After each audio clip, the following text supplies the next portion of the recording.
first stream with CDW. I'm a 3D animator. As you can probably tell by the title, my name is Harrison, and it is a pleasure to meet the virtual world. This is my scene at the moment. It's pretty rough, but it's mainly just a block out. Just got a single pose. No keys yet added. But here we go.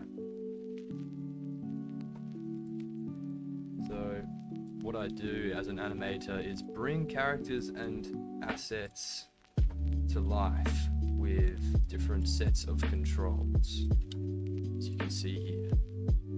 So I use different hotkeys such as Q, W, E, and R, bring up different modes of maneuverability for different characters. As you can see, been doing it, what has it been now? 3 years, almost 4 years. Pretty fun. Feels like I'm playing around most of the time, which is usually the case. And this is the Lizard Man rig, which I got from a website called it's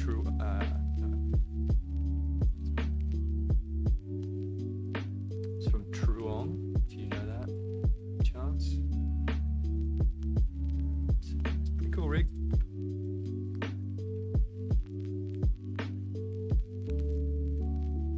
Colors, different items, KIK, all that good stuff. What's up here?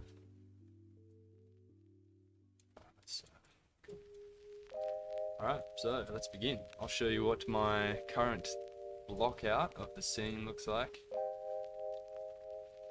I think I need a little bit more contrast between the foreground rocks. Just trying to have it integrate well through the center line. Have a nice bit of framing. Oops, camera by accident. Thomas Robinson, thank you for asking the question. Have I found the workload difficult to manage? The workload of animation in general. I'd like a little bit more specificity of the question, if you don't mind. But overall, I guess it depends on the project and your personal time management. In reality, there's always going to be difficulties with workload if you don't plan effectively, I would say. It's a big part of doing well with your industry or your trade or profession, whatever it may be, is planning. Thank you for the question. So, because of the current setup I have, you're not going to be able to see my usual setup, which I prefer. But I like to have my render camera set up on my second monitor so I can maneuver and look through the perspective camera without influencing how my actual render camera is going to look. So I'll swap between that to give you guys the view that I'm getting on the other screen. Just let me know if you want to see that or not. So Thomas says, oh yeah, sorry, no worries. I just meant as in, how much work do you do normally get given in the space of a year, for example, for your specific course? Work do you normally get given? So I would say it's a hard question to answer. It depends on the project. In terms of now, I have about 18 shots, I think. And so for something like Cats, for instance, which I worked on at Mill Film at the time, I got given, I think overall in the end, about 32 shots, and that was over the course of a 12-month contract. And it, you know, doesn't sound like a lot, but some of those shots can quite literally take, you know, what feels like months and months of back and forth, and you know, it can be quite tedious. So it varies quite a lot, but I'd say it'd be good to work through maybe about, I don't know. It's a good question. It's a good question. I haven't really thought of that. But I'd say it's more hours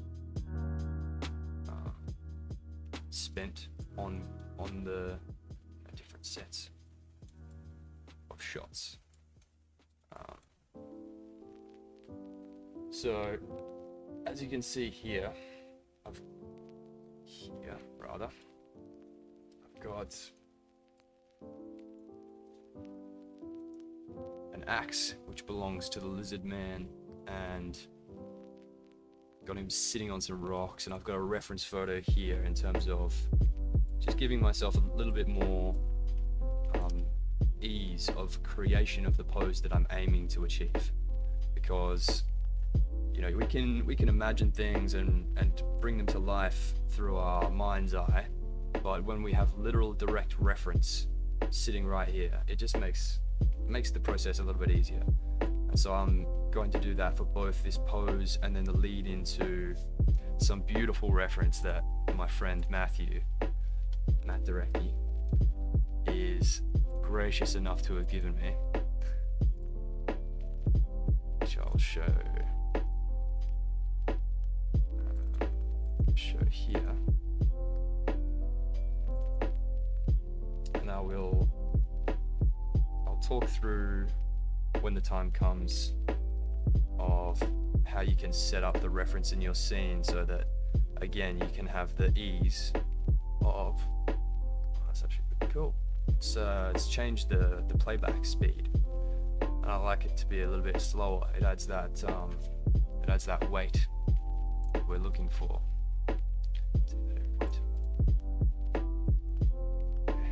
It's beautiful.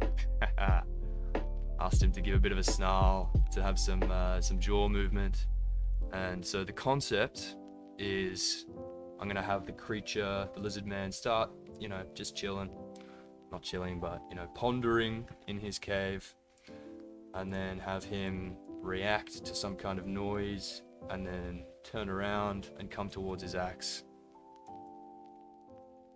rip it up out of the ground, and give it a bit of a, you know, who's in my cave kind of expression. Beautiful. So that's my current idea, and start setting up this pose. And I guess ideally the first thing that we should set up, which I was speaking about before, is the planning. So it's the time slider down at the bottom where you can scrub through your scene, and if there is a key on a specific control, depending on how far away those keys are from one another, you will have a change of speed.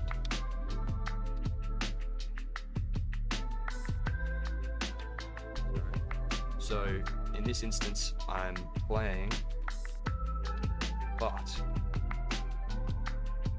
it's not playing back my footage unless I'm hovering over this viewport. And so I want to change this setting. So this is the preference editor down here, little running man. I want to change the playback so the update happens in not just the active window but in all windows.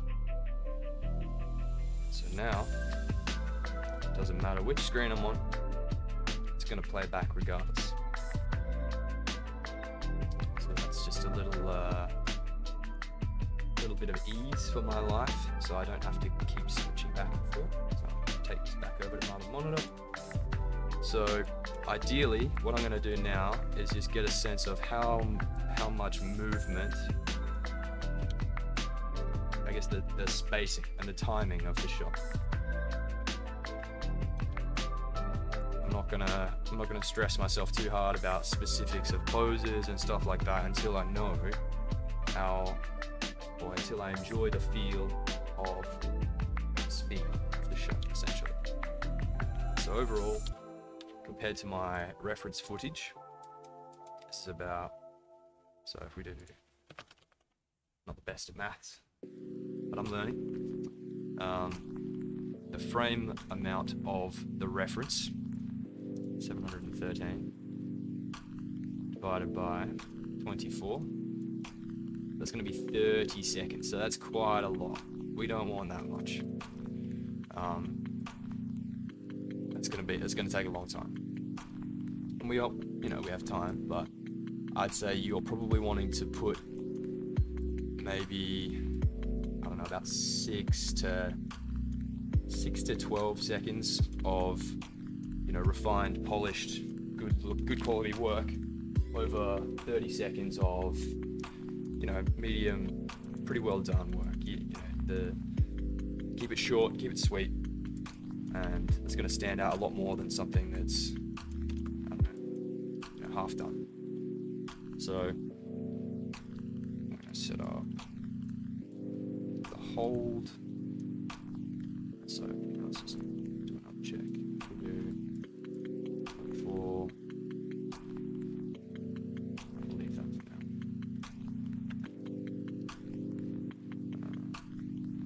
240. So that'd be 10 seconds. So that's a good place to start. You can always change that later. So I'm changing the length of the viewable playback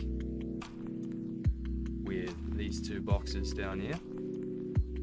That's the start, that's the end. And then I also have a hotkey, which I think is just custom for Maya 2020, which I learned from Piotr. Thank you, Piotr. Alt V lets you play and automatically plays through the time slider, so you don't have to come down here and press the play button every time. It's just little things like that that are going to make you, a little bit faster, and it's just going to, make it a little bit easy for you. All right, so I think he needs to hold in this pose. So if I wanted to copy this pose or this key, I could copy and paste. And I can also middle mouse click and drag to a certain point and then press S. And that copies this frame and the attributes from this frame onto this key. So currently,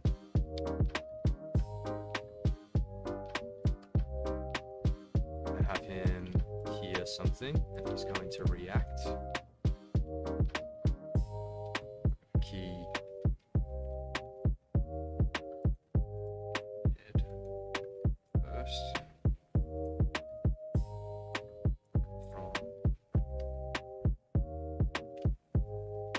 That was an accidental play blast, but there you go. From probably this point to this point, have him react. And this is again just blocking, see what works timing wise. Don't want to dig too much time in to something that I may not like. That's something that you're going to have a lot in this industry, is flushing out the bad ideas, essentially. And it's not a bad idea, but flushing out the things that don't work so that you can get more efficiently to the things that do work, which is ideal for pretty much everything in life. You want to learn through experience, and sometimes lean into failure so that you can learn and improve and grow and develop. So far, this guy's a big guy. I would say I don't actually know how tall he is. Something that might be good to have in the scene is an actual scale of a human, so that you can, like maybe just a 6-foot human, so you can have a perspective of how much he's going to weigh. The other thing you can do is you can scale up a cube, if I'm correct. This will be accurate in terms of direct translation of centimeters, I'm pretty sure. So if this is 221 units, this will be 221 centimeters, I think.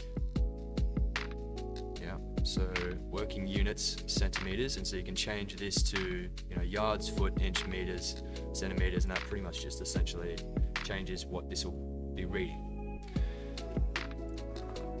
I'm going to leave it at centimeters for now, and so based off of that, this guy is about 2 meters.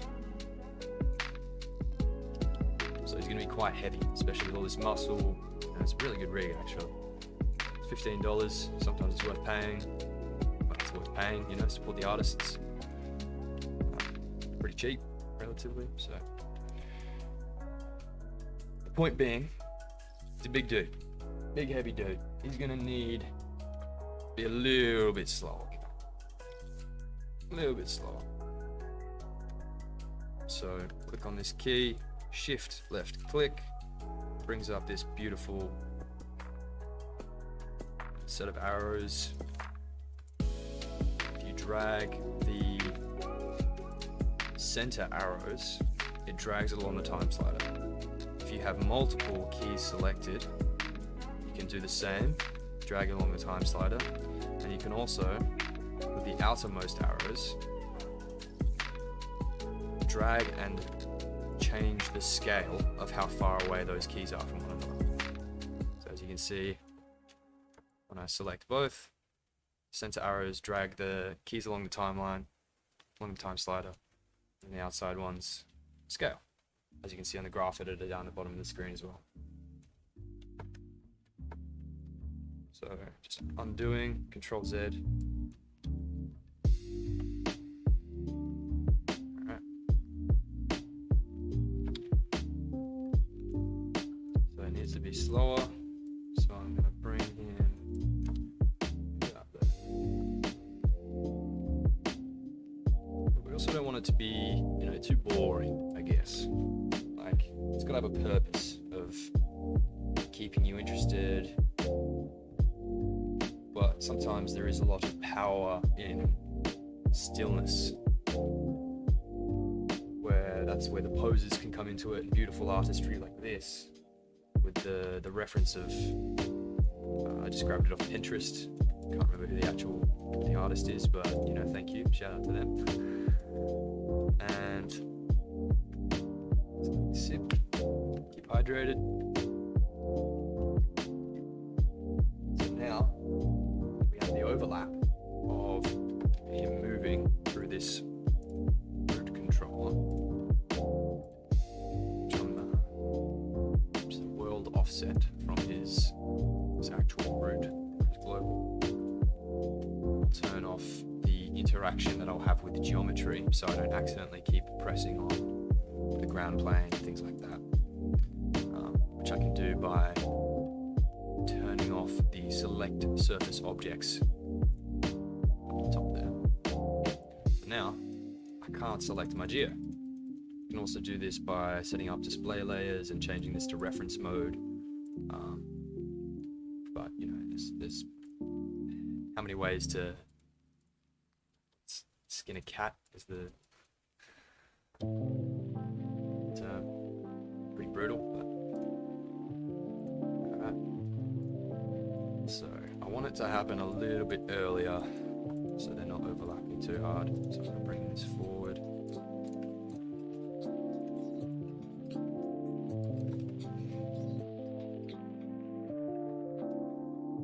Okay.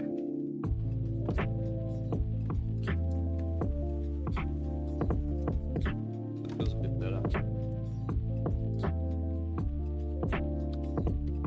Oh, I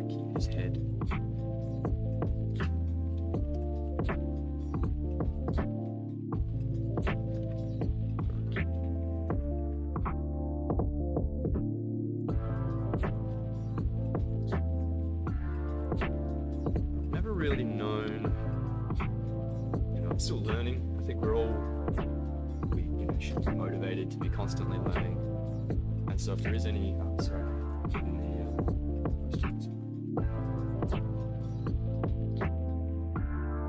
if anyone's got any suggestions, I am greatly open to suggestion.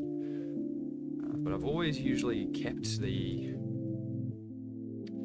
world, like the global, in the same spot and moved him through the scene using these controls. So I was like, move the cog, but then I have to move each individual.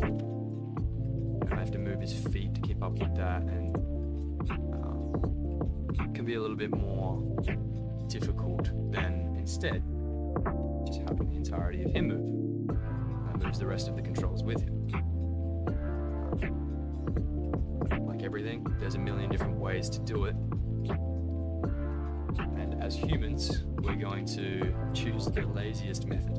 And so I'm going to try out having him move through the scene with this offset control, and then have the feet and hands, etc. follow along, and then animate the interaction and contact with the floor and the ground, which you can see when I change to default material, which are the Lamberts. So this is just the little, rough scene that I've got. Got the axe stinging into the floor. That's pretty much it. So, again, referring to my render camera on the other screen.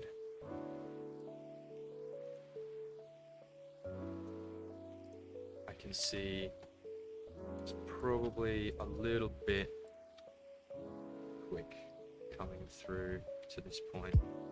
I might have him hesitant, I guess.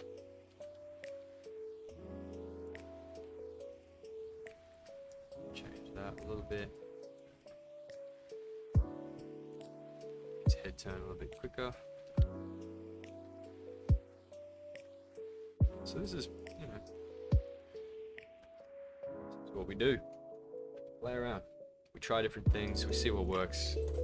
Sometimes it works, sometimes it doesn't. And we want to be mysterious. We don't want to give everything away too soon. Turn back off default shading. And this is textured as opposed to untextured. So what you can also do with 6. And these little hotkeys are going to save you a bunch of time. So that's wireframe, so you can see through different objects. And then this is default shading. Except I don't know why it doesn't influence the material on the ground, but anyway. And then 6 is textured.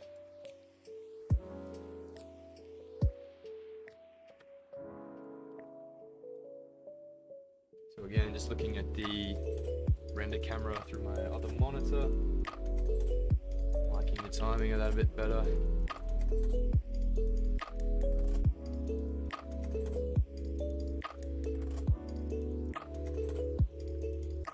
And ideally,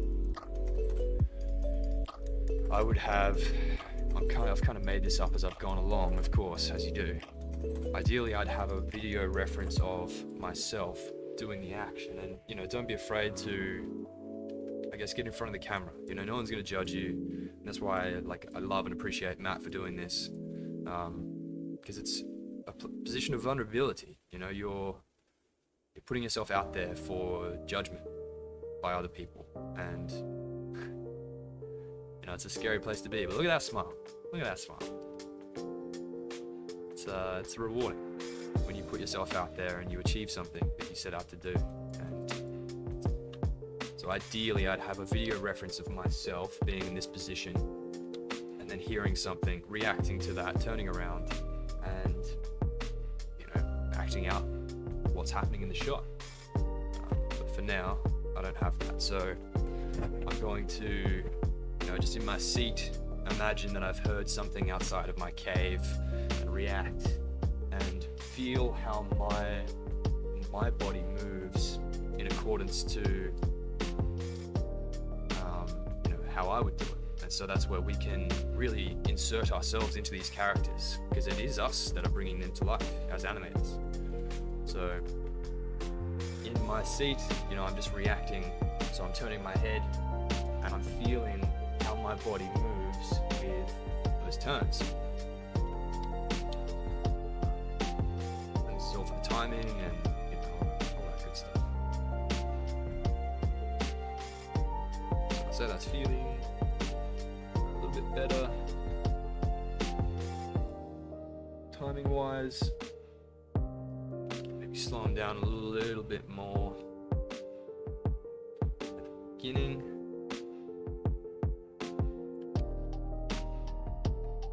Which you can do both with the curve. So this is the graph editor down below, where you can see all of the different channels that are active on the control that I've selected. So you can see the name of the control there, and then all of the different channels.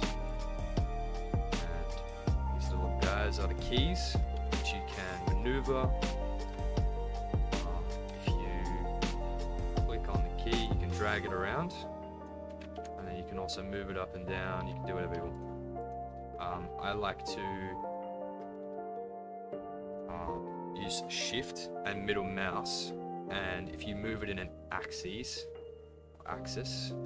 of up and down or left to right, that'll keep it locked on that one axis. So instead of like trying to, you know, I can't get it perfect, but I want to keep that line, you can just hold shift, middle mouse, drag it across, boom. You can also do it through the time slider, etc. But I really, really recommend starting to get the hang of and looking into the benefits of the graph editor, because there's a lot of stuff that you can get away with, you know, just by living in here, living in the graph editor. But sometimes it's just worth putting in another key. You know, just put in another key. It's free. Just press S, bang, and then you change it. As opposed to trying to find the perfect, you know, smooth curve in the tangent, which is, you know, another way of doing it, but pretty much up to you. You know, develop different styles of workflow and, you know, test stuff out. So slow down the chest, give him a little bit of movement. His chest here, which I can do in the graph editor. So usually you can change, like if I was to sit in my chair right now and I rotate right to look over my shoulder, where does the movement begin? For me, it starts in the pelvis, because, you know, it's the base of your spine. The spine is pretty much the key to most of your movement, if not all of the movement, and, you know, from the hips. So based off of the little movement that he's doing, I'm just gonna give this one just a little bit of love.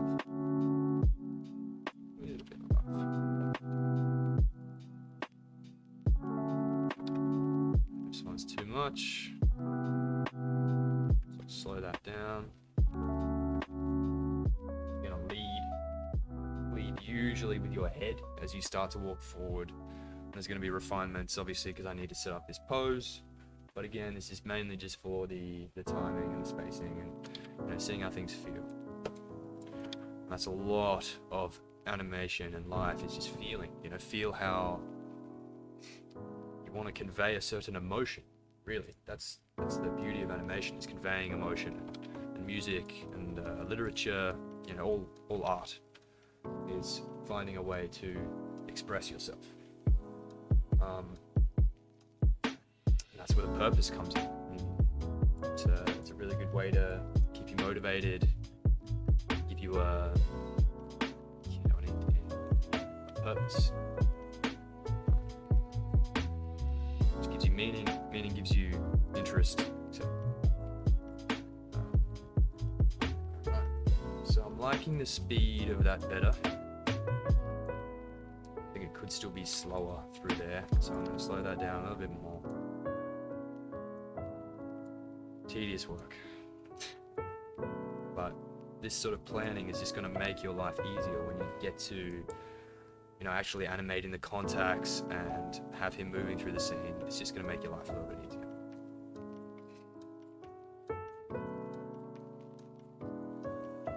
Okay, so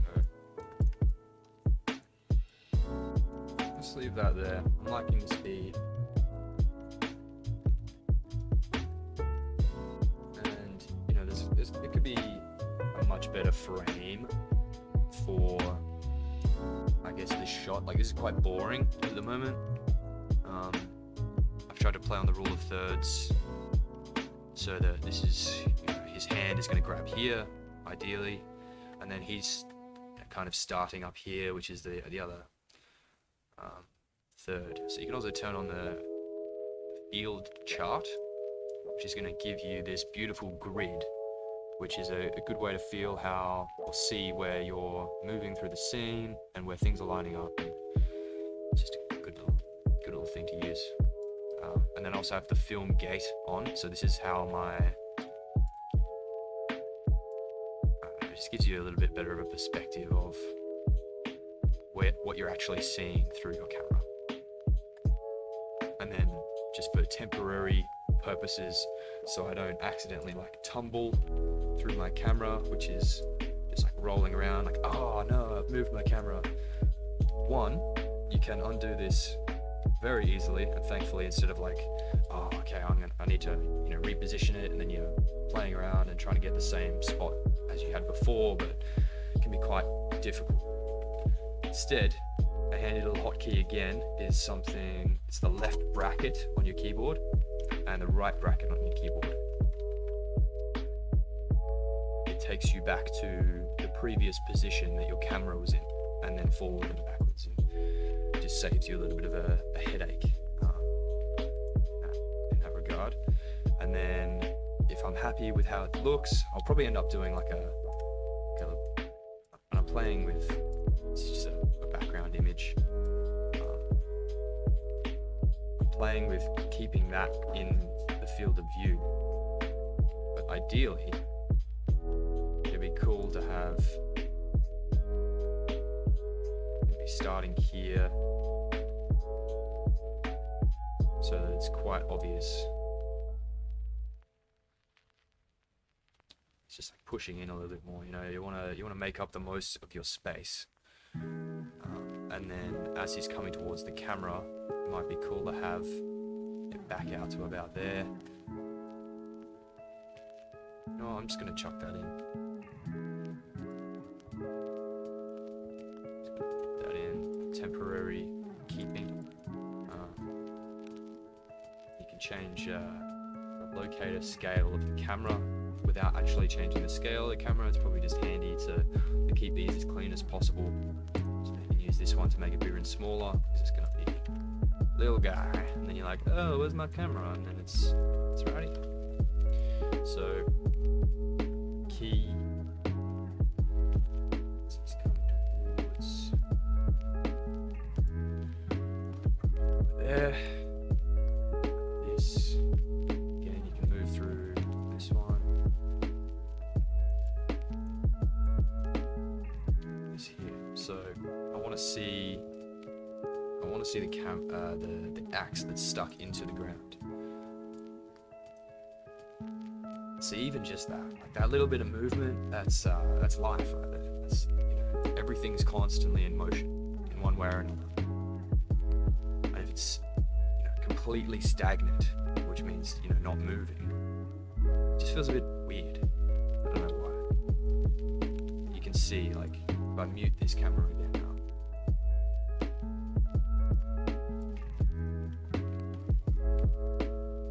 it's just boring. And that's the truth. Mute. Have that little bit of movement. And you could probably achieve a similar result with playing with the focal length, animating that, but you know, think about what would an actual camera operator do?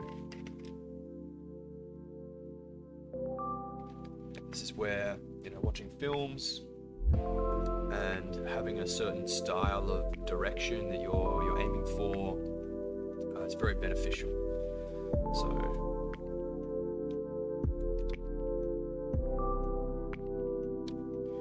So I'm going to keep it a little bit closer, just while I'm working through the camera. It could even be a little bit.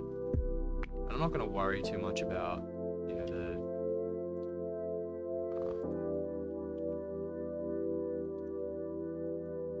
about this kind of stuff where the image plane is getting cut off. I can play with that later. So you see here, it's a much more interesting angle. I'll have him squatting on the rock, and then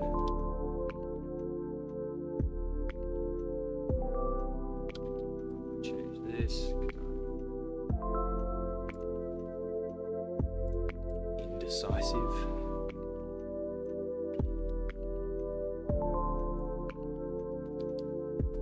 I like it being a little bit more off to the left. So just gonna keep that a bit flatter, just so it's not too much movement. You don't want to go crazy, especially this early on. Things are gonna change. So again, this is just pretty much planning. There's the beauty of the 3D world.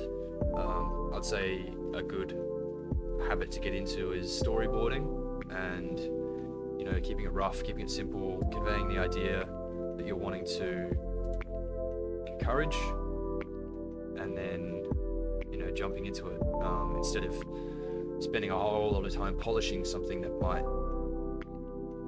be lost. But that's the beauty of the 3D world, is we can do all of this kind of stuff live, literally as we're moving.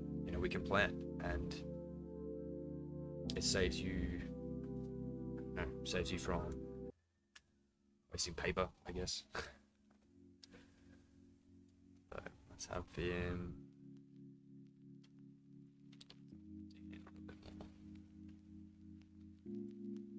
So ideally, as I said, you want to play with that rule of thirds. But you don't want it too far across. That's good enough.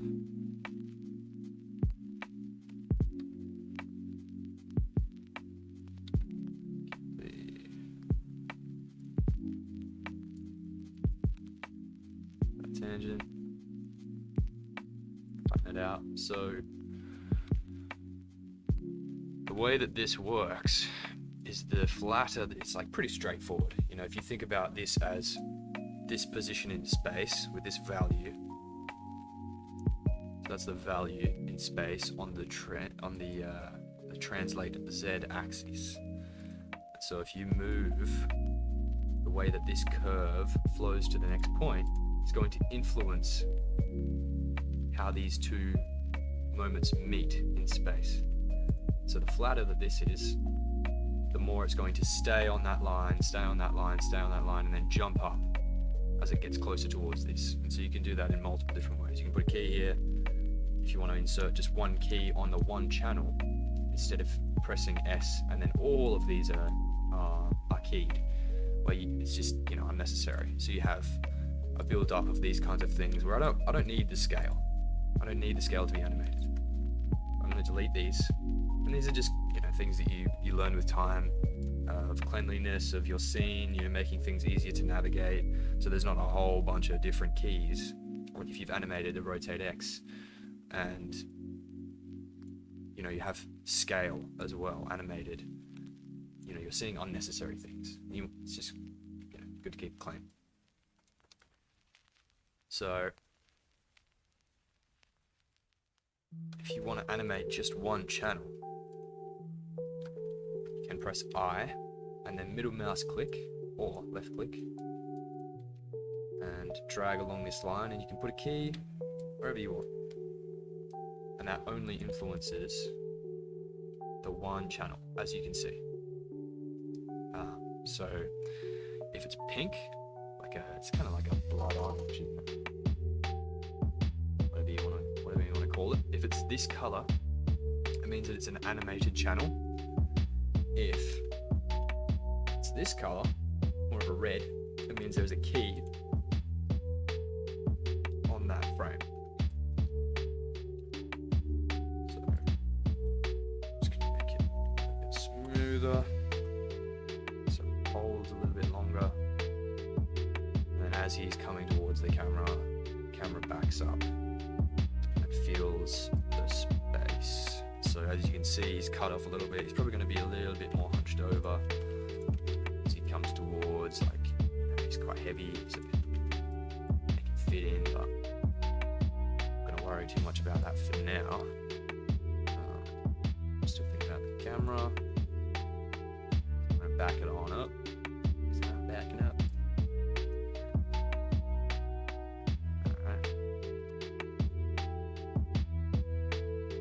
So even that's probably too much. So this is the opportunity to chuck in another key. A bit flatter. And these are your tangents, different. If you hover over things, by the way, it should give you a little info as to what you're looking at. It's always quite handy. Again, hotkeys. So if I wanted to reset back to, I've altered this and I'm like, nah, that's not working. I don't like that. You can press D on your keyboard and that'll flatten that back out and it changes it to auto, I think. It's which is quite handy. So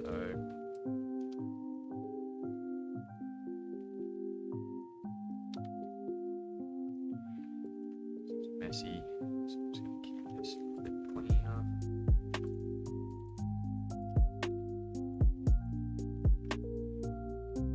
This up, so it's digging through the floor, and you can also just, just cheat it a little bit, not specifically anything wrong with this, but so because I turned off the interaction with Geo. How do I turn? I can't influence my floor, and then you turn the interaction with Geo back on. Select surface objects, which also interacts with characters, and that's it. And you can also, if you have joints, or there's a whole bunch of different things that you can do through these options. Anyway, I want the floor to just be a little bit lower so that my camera is not interacting. So if I could go through and individually select the points that I want to move,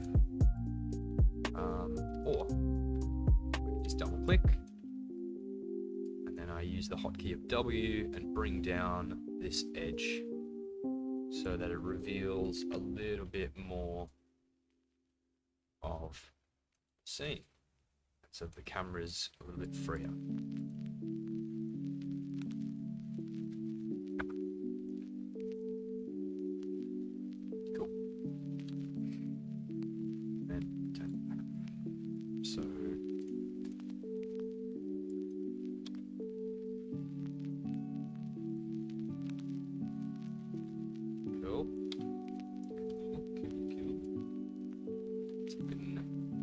Too shabby.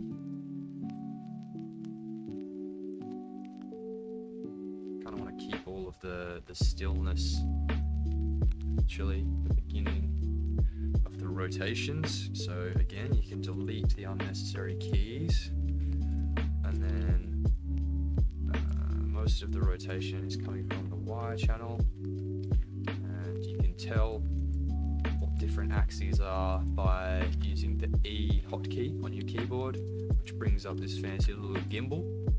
And as you can see, the colors correlate, which means they have something to interact with each other in terms of what color they are.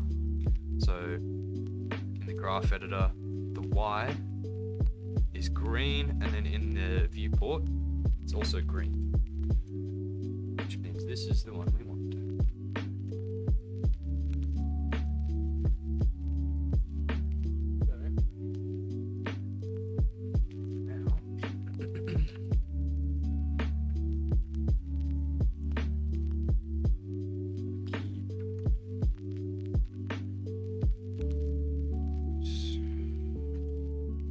Quite still. Beginning.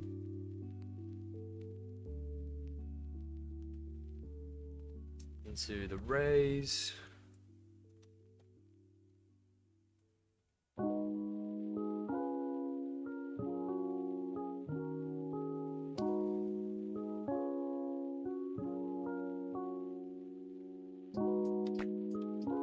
Oh, and this is doing that. It's not good. Maybe a skinning thing in terms of the belt of Mr. Lizard twitching around. Finds that one.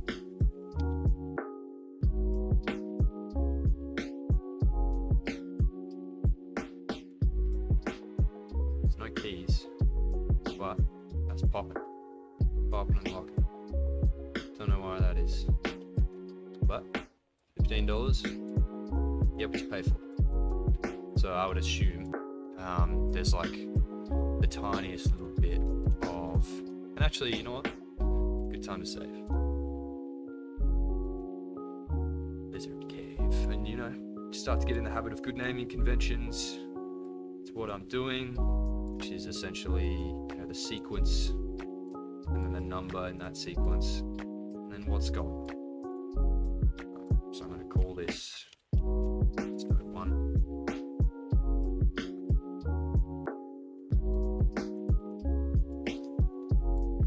And you know what? Since I'll just give it a quick look because it's just going to bug me.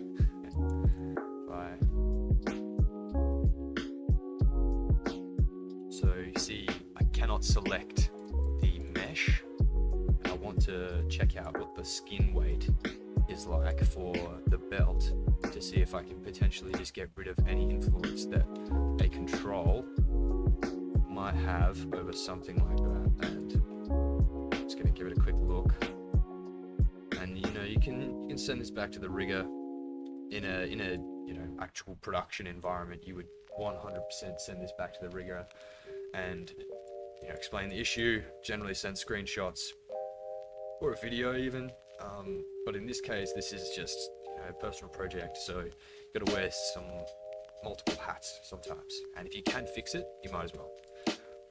So in the display there's all of these different layers. Apps about layers, and you can see none of them are doing anything.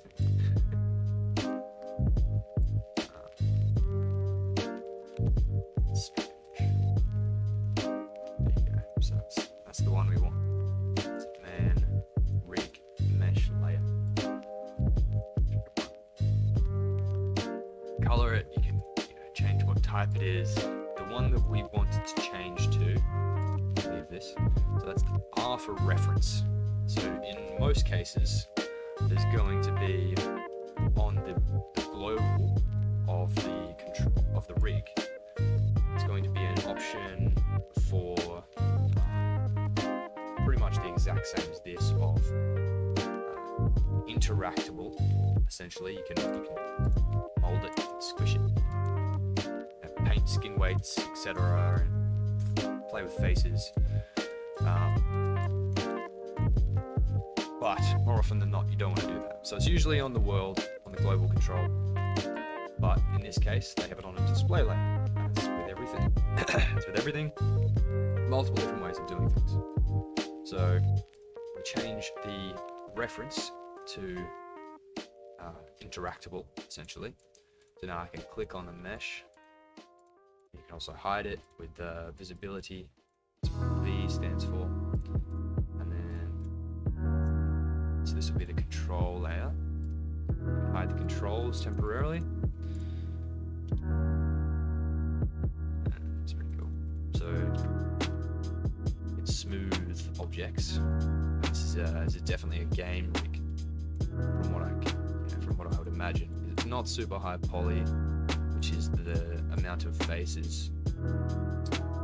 There's a little window that you can bring up, which will tell you exactly how many are in there. But I'm not going to do that now. I'm already getting carried away on other things.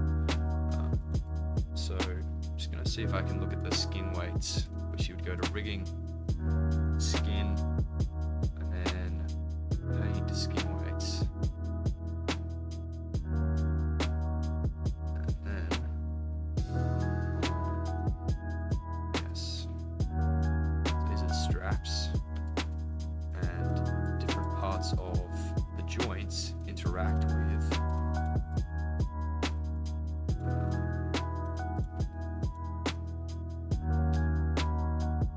geometry, which is then obviously controlled by controls. These guys. So it looks like the popping is happening in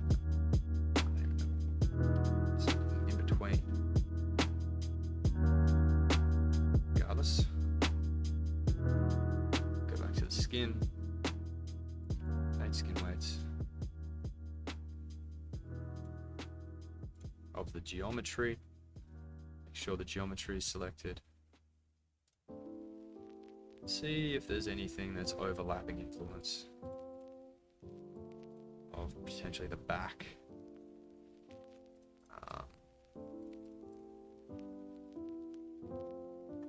With the straps.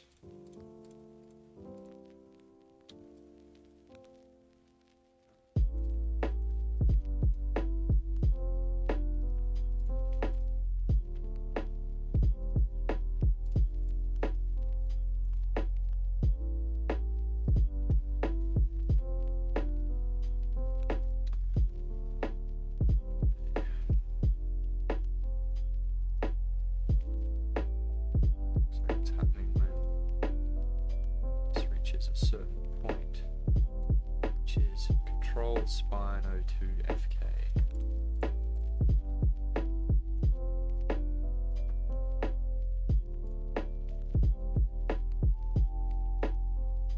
So I'll come back up.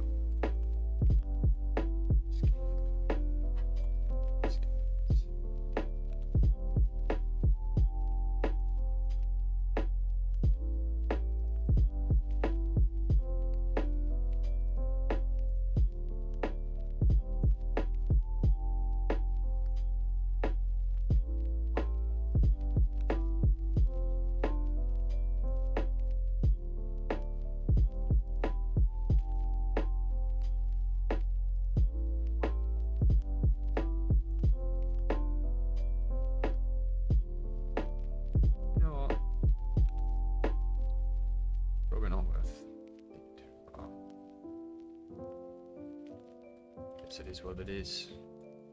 That's why it's good to know people, know your skills. If you can fix things like this, it just makes you more appetizing, more hireable. But I'm just gonna leave it. It's what it is. Let's change that layer back to reference. So that's template. That's the T reference. You can't influence anymore. Turn off the geo. Alright. So, got some camera movement, got a little bit of the timing of the scene. Probably just had a little bit of ease out. This motion. So basing it off of this guy. So if 240 is 10 seconds. I've already figured out it's going to be about 30 seconds, so that's a bit too long.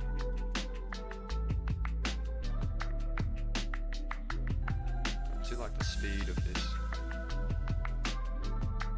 especially that. It's nice. So generally the bigger and heavier things are, the slower they're going to be.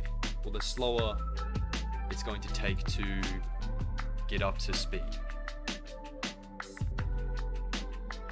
And then once it's at speed, it can move quite quickly. But yeah, it's scale. It's relative.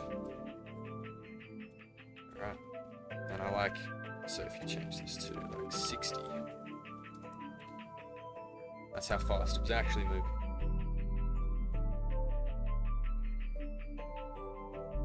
It feels good, but it's not the emotion that I'm trying to convey, which is this like, suspense. I don't know if that's an emotion, but you know what I mean. It's a bit more of that. And now, let's just keep this camera moving till the end.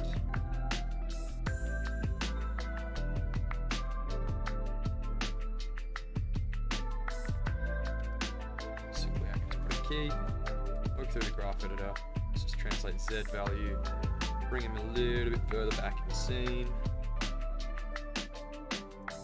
So just on that movement and have a nice ease out of flow. So now, instead of the camera coming to a dead stop, smooth to it. Back down. Just a bit. So now you can see this gives a little bit more intrigue, you know. We want clarity, of course, in animation and in storytelling. We want to give the viewer the ease of access of, okay, this is what's happening. You know, it depends what you're trying to convey, of course. Sometimes a little bit of mystery is good.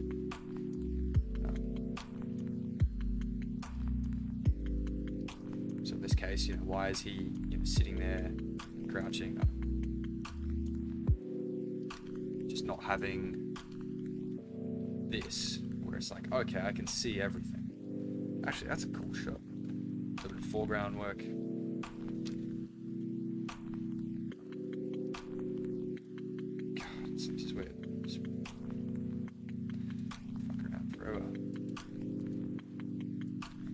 This is why it's good to storyboard and plan and figure these things out. You know, we're figuring it out as we go.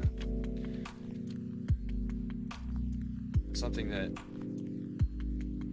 feels quite good in terms of videography and cinematography is having tiered compositions. So in this case, you know, you could add another rock or something in the foreground. I'll probably end up doing a little bit more to feel like the axe is really lodged into the ground. But in this case, we have the foreground, the mid, and the background. It just gives you a little bit more of a dynamic feel to the shot instead of just standing here. You have foreground and background. Just depends on, again, what you're trying to convey. And yeah, what you want to do. It's your life. Live it. So I'm using these hotkeys to bring me back to the position I had of that. So now I'm going to lock this camera. Let's get a little bit of dip. Y. Let's go here.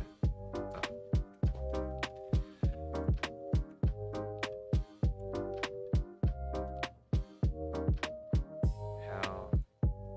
Okay. The key. So right click, delete. Been thinking about setting up a hotkey for deleting keys as well. So instead of going through the, you know, right click and then finding it in the pop-up box here, you know, just hitting delete and saving a little bit of time. You know, That's literally every second counts. You don't want to be, rushing and panicking, because that's when mistakes happen. But when you have hotkeys and multiple things that are going to save you seconds, it all adds up. So it's got a little bit of a dip that comes back, and I don't really like that. So I'm going to jump between keys using the less than and greater than keys. So that's jumping between keys, and then you can also jump frame by frame by holding Alt, left Alt, and the greater than and less than keys. I find that really handy to break down your animation and see where things may be popping, or instead of just like playing through and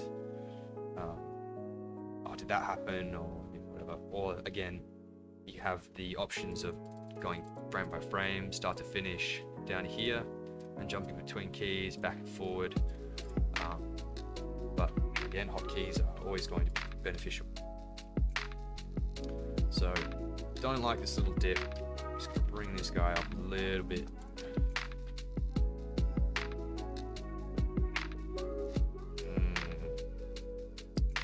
Yep.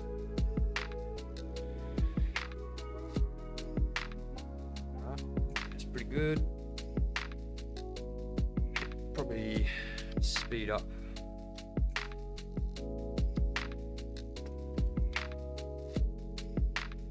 Transition between that and that. Bring this key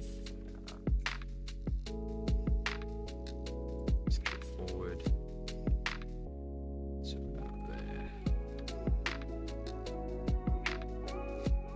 So it's like, inquisitive, and then speed up into the reveal. Don't be afraid to push things, I guess. Where you could also bring this key, make it a little bit quicker even.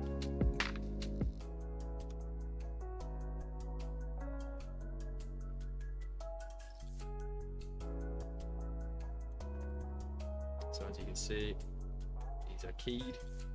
This one's not keyed. I'll match this. So now they're all on that same key.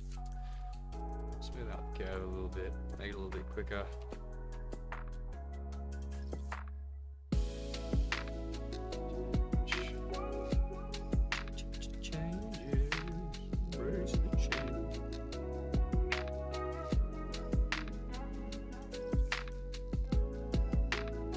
That's feeling good. Let's actually do some animation. So all of this is a part of the process. This is animation of a camera. Where it's giving it life, and imagining that somebody's behind the camera, and realistically that's me. So that's good enough. Let's start this pose. And I don't know why this pose stood out to me so much. I was just looking on Pinterest under, I think it was just monster poses or something like that, and I really liked the look of this one. I think it's just it's got a cool silhouette in terms of the horns and stuff, and this guy's got horns, he's got a tail, claws, so fit the aesthetic. But also another little hotkey which you can find by going to show, and then underneath just these go through, and you can click on these like another little pop-up window. Drag this to keep it continuously up if you're going through and selecting different options. But it's worth having this in the back of your mind of different hotkeys, where you just press Alt 1, Alt 4, and that hides different things, Alt 2, and then Alt 1, Alt 2, Alt 4. Alt 3 doesn't do anything for me. Yeah, just hide the curves. So from here, I'm going to give myself a little bit more ease of visibility by just coloring this different color. where I can see how he's contacting. And then later on, right click, hold, assign its existing material, and it's Lambert 3, but it's worth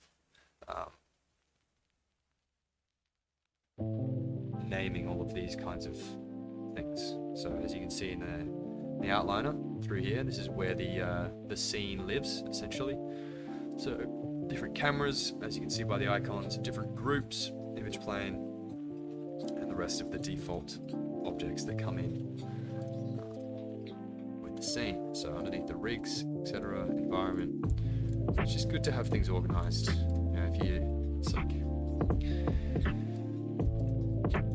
it's just cleaning up the clutter. So on my second screen,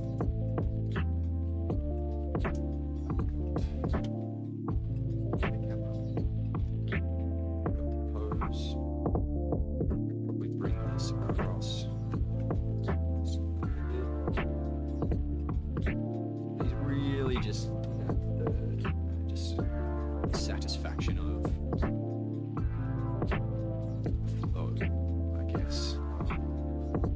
Wanting to have different things, you know, without even intending to, but I've had the beauty of this photograph in the background as the background to guide your eye to lead where you want to be looking. And that's a big part of composition as well, is you want to guide the viewer to what you want them to focus on.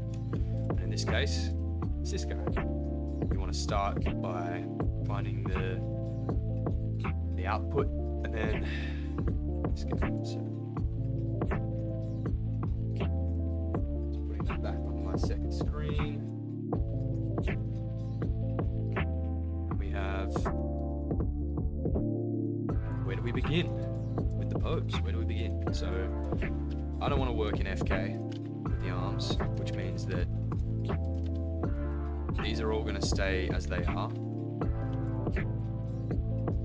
down the hierarchy from this control. So this control, which is guided by a joint, is going to influence the rest of the control chain. And that's, you know, it's a bit of work, because then you have to move, if you want to move elbow, or the forearm rather, you use that one, and then you have to use this one, and then you have to use this one, and it can just be a very tedious and unforgiving task, because there's 4 different controls that you need to be worrying about. And most rigs, pretty much all rigs, will have this fancy little thing, which is an FK to IK switch. And so I've swapped the arms to IK, which is, I think it's forward kinematics and inverse kinematics, where now I just have the one box, and then there's also the pole vector. So that's 2 different, 2 controls as opposed to the 4, which, you know, ideally, like with everything, the lazy humans that we are, maybe just me, the less we have to, you know, worry about, the better. So change this to IK, bring these controls over. This is again just about planning, because if you were to set up this pose and then you're like, no, I need to, or I want to bring it back to IK, then you're gonna have to do that later on down the chain. It's just gonna be, you know, a hassle. So work smarter, not harder. Do both. So yes, where should we start? So first things first is looking at where his balance is lying. And I'd say, you know, his center of gravity is straight down the middle, really. His heels are underneath his butt, and his knees are sticking out pretty much in line with his head. And that, you know, that works for this character, but because this guy's legs are really small, I think I'm gonna switch it up a little bit, but not too much. So first things first, movement comes from the hips, base of the spine, mostly, you know. And I've thought about this a lot. Not a lot, but where does movement even come from? Like, where does it begin? And most of the time, it's probably going to come from the hips.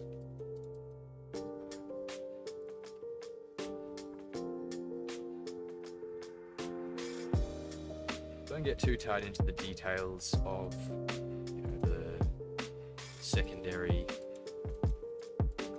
parts of the rig. Probably going to prefer, let's see, a switch to my pen. So it's going to be a bit of a wild ride because the settings aren't the same as my computer, but see how it goes. I'm just going to stick with the mouse.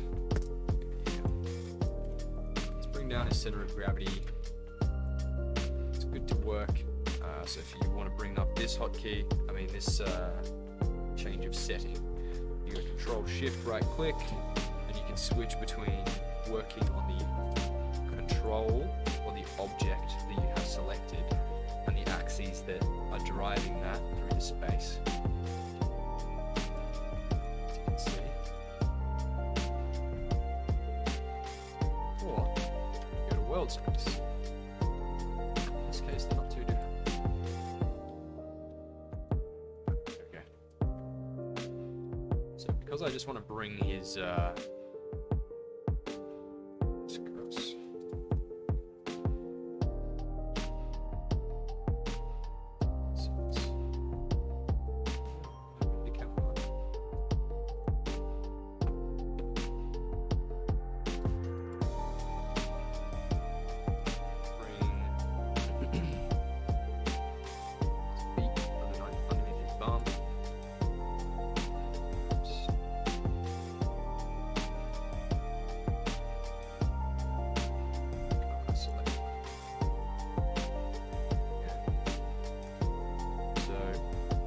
quite a lot of weight on his toes,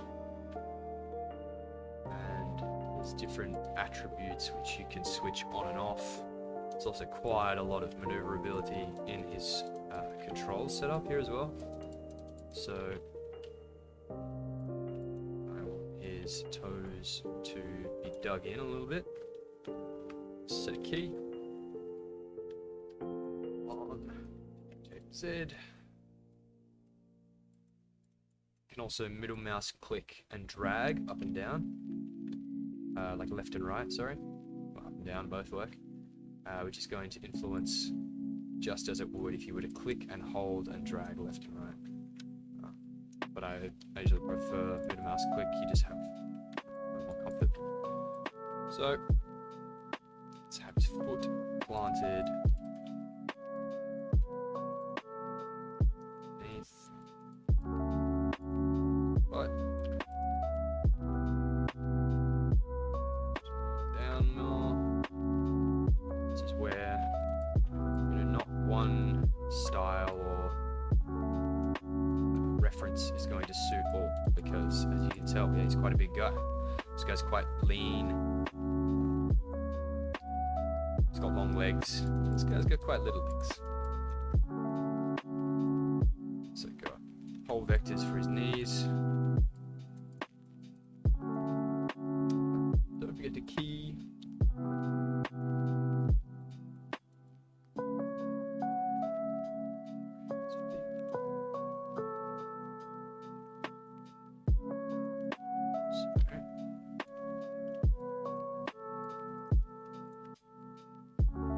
X, toes down, and then I think there's a control. Control for all of them.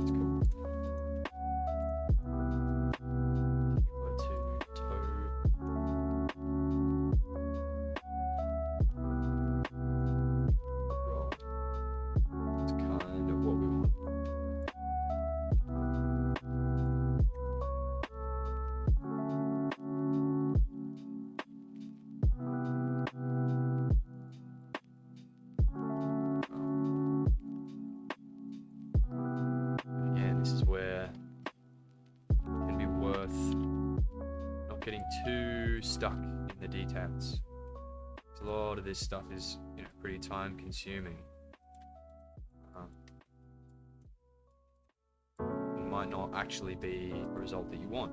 So ideally you want to do big strokes.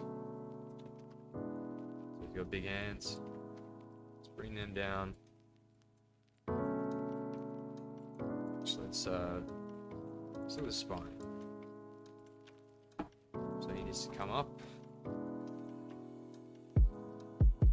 So his pelvis is pretty much straight up. And key that.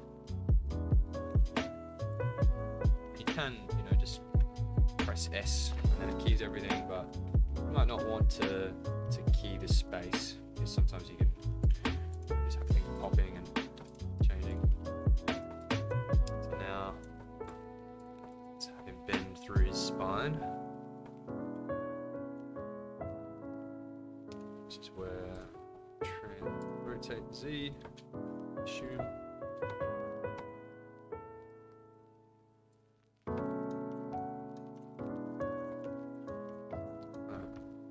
Should be more controls. Just going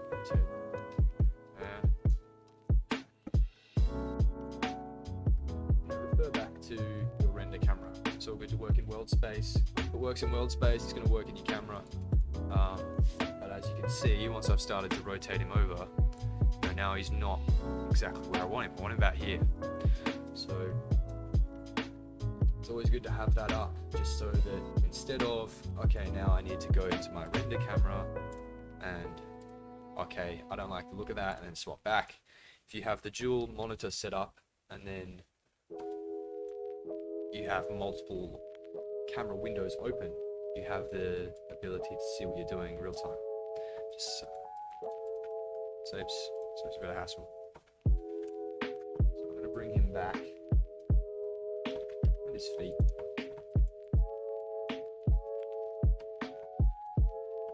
Back in space so that he is sitting where I want him. Squatting.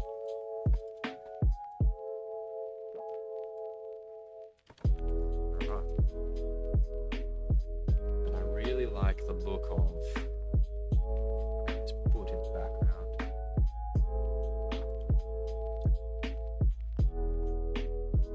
Keep this underneath him. Some things you can just get away with. You don't need to be super desperate. Like, not desperate, but finicky.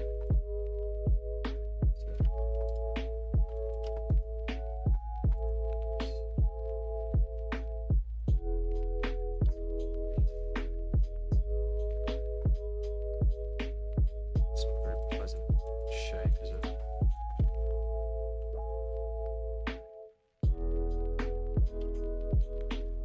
It's not a pleasant shape, because realistically,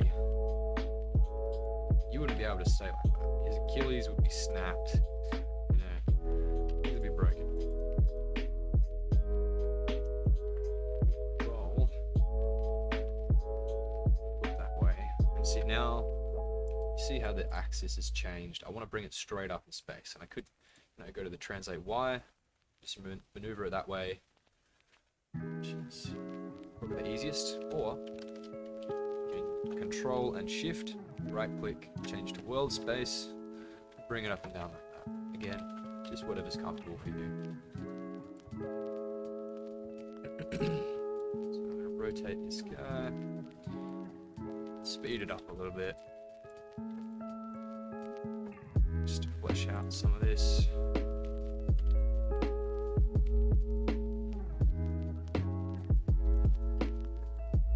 Bring him up a little bit more.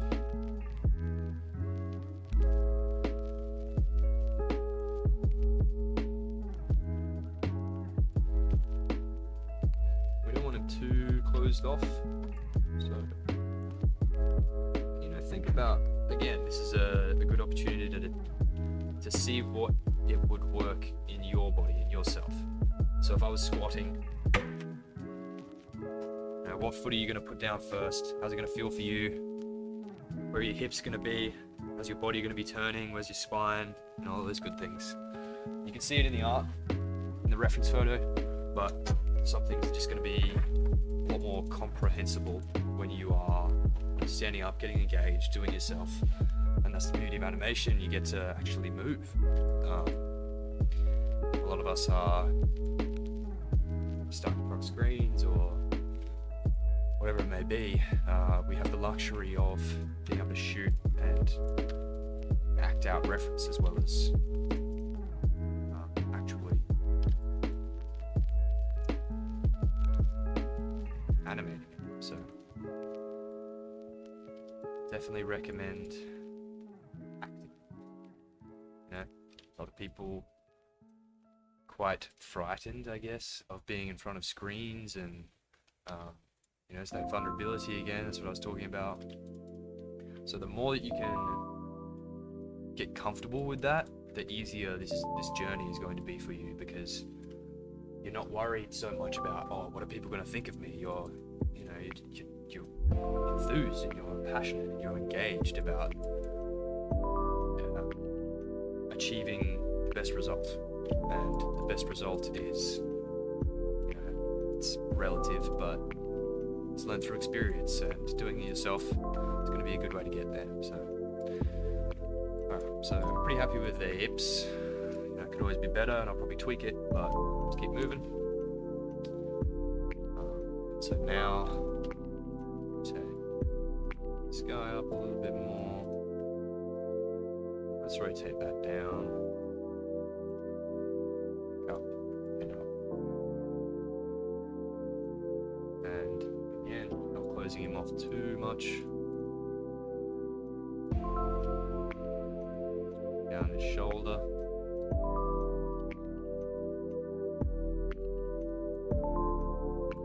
Thinking lizard. Thinking man.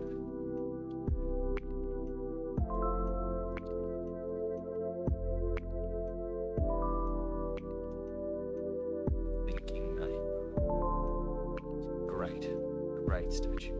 Good detail.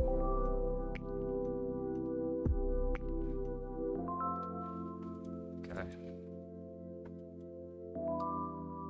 So in his case, his legs are wrapping around his knees.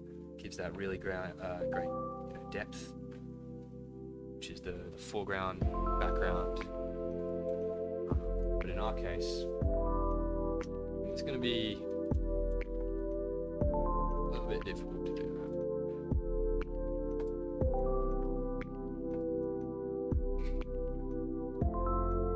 So, something which I very much appreciate from the rigger here at CDW. His name is Tyler. Great guy, love Tyler. There's a little control on the hand which gives you the opportunity to curl all of the fingers at once instead of having to go through. It's like an attribute, so it'd be like index finger, and you can curl that as you please, and it curls into a fist. It's a really great thing to add. Makes your life a little bit quicker, a little bit easier. But in this case, we don't have that. So,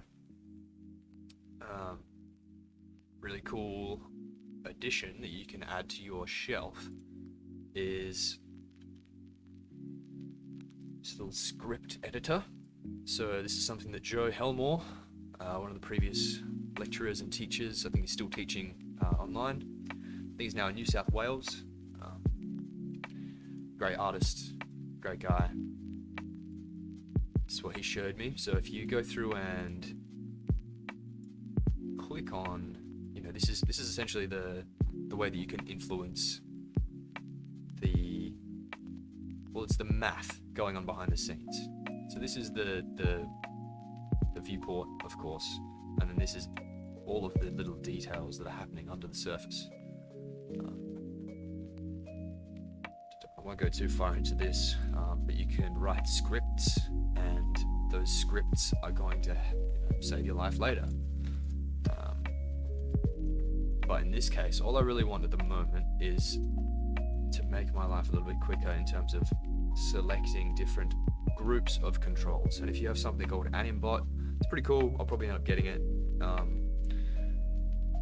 It's you know, just a whole bunch of different tool sets along the bottom of your screen and things that have been created for animators to make your life easier. It's a very great set of tools. Pretty cheap too. But for now, what I want to do is bring this up so that I can see all the controls. You can see select lizard man, fingers, wrist, moving, set control to this point in space, etc. So all I want to do is go through and select the controls that I want to make into a group. And as I said, if you have Animbot, you can do this with a fancy little window. You can script it, you know, you can do it however you want. But in this case, I'm just going to select the controls that I want, and then copy. I'll highlight and middle mouse click and drag onto the custom shelf. Get Mel.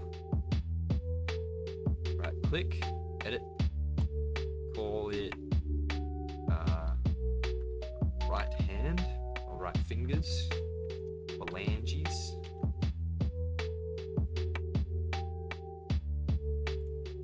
And save the shelf.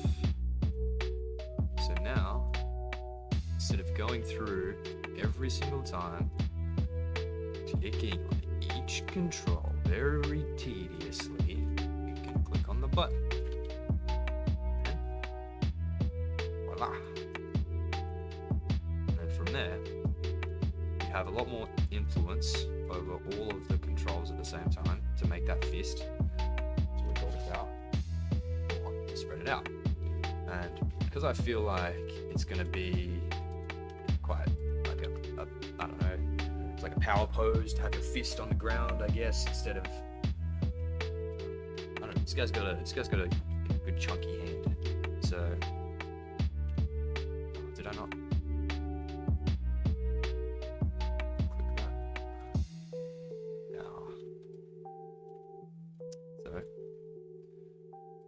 missed control. Edit. Add this one. Should save automatically. Just make sure it's selected.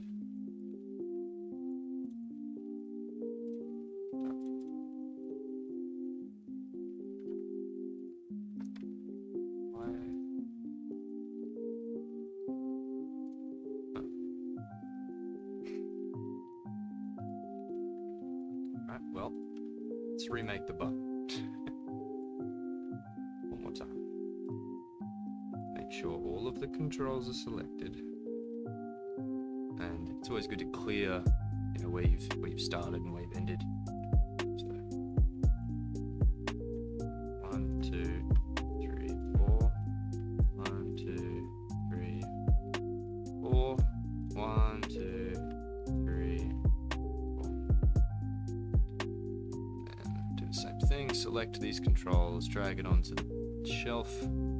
Mail, edit, shelves, icon label, right fingers, save. So now, all of them are selected and influenceable a lot faster than otherwise. So now, I'm just going to put it into a rough position so that he can have his hand contacting the ground. And then, you know, use your own fist. What's going to happen with your fingers? What's going to happen with your thumb? If you were to rest on the ground, it's probably not going to be the most comfortable thing to have your thumb tucked in underneath that. So, drag that out.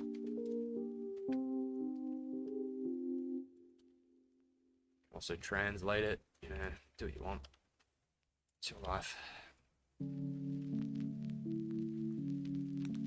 Don't forget your posture. Sit well. You're gonna be here for a while. You wanna look after yourself. Stretching is good. Do some yoga. Again, it's your last lid. So, let's have a bit more variance of pose. Where is the center of gravity going to live? What's gonna look good? You know, what might he be doing? Think through these choices and see how it feels. So it's kind of, it's like, yeah, it's alright, the pose, but I think it could be a little bit more extreme, I guess. Extreme.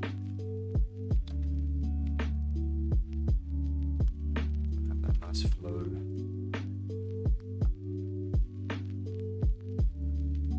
These. Once, rotate. It's gonna look good here. Yeah. Look at the lines of direction.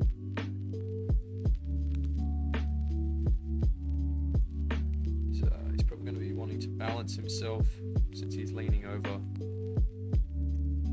It's the main influence of a tail, apart from being a weapon. But for something like this, where it's that size, I would say that's more of a counterbalance. So we'll have him have his tail traveling the opposite way to his body. You can also make the button for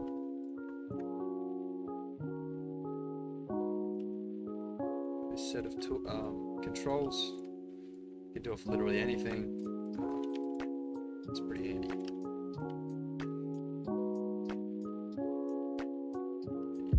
Want to make a process that saves you a bit of time.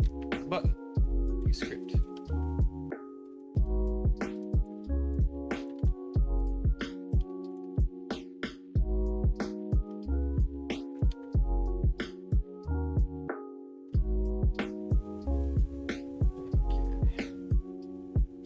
Too bad. Still, it's about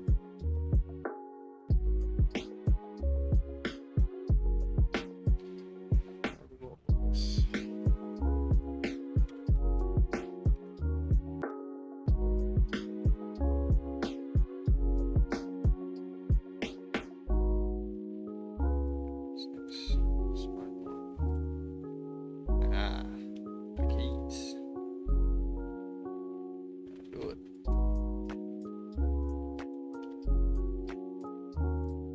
So I just realized by the fact that there was no choices of these in the graph editor as to the fact that it didn't have any keys on it. So balance that out, match up these controls so that he stays down till about there. When he comes up, good for a breath of air.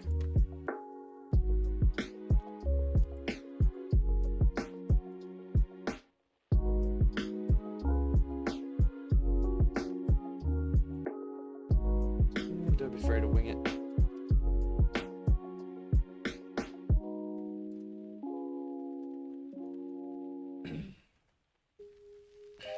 So already getting a bit of natural overlap. And I'm just going to do this spline again for the timing and then focus more on the key poses. And this is something that you can do kind of hand in hand. So you select the choice of controls, make another button, ideally. You can hide the mesh, select all the controls, and in the script editor, click, middle mouse, drag onto the shelf, Mel, right click, edit, call this, does it all, just call it all. go, bam. Instead of clicking every control, which is just not, it's not. So now, when I would take this to the key poses, so it's still planning, positioning, feel, concept. When you get to the key poses, start to work through in stepped. Sorry, camera.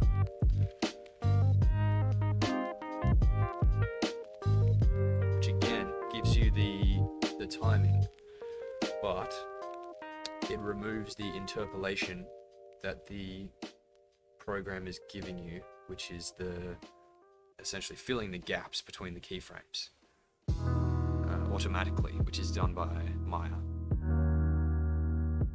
So now you can see where things are counteracting each other, and where it might be good to add a little bit more life, and how far things are traveling from one frame to the next. And it really removes the clutter. Again, it's cleaning up your poses. So now I can see, okay, it's a bit muddy, so it could be cool. Have a look at the other frame, just has the claws down. Maybe he's interacting with, an artifact or tinkering with something that he's found in the cave. Maybe he's on another planet. Fuck knows, just conceptualize something. So I like the way that the claws coming down here look, so I'm going to try to replicate that in this first pose. So again, turn off the interaction with Geo, select these controls, deselect that one, and another button. And you can make a nice little UI through Python, which is the scripting language. But at the moment, I haven't dabbled too deeply into Python. But it's definitely it's almost an essential skill set in this day and age to understanding a little bit of coding. You don't need to be extremely proficient, which is understanding and capable. But it's always a good skill to have. So I'm just looking for the pole vector of right arm. So this is this. Usually you have an indication through a line of some sort to make it a little bit more visible, a little bit easier to see. And based off of his weight here,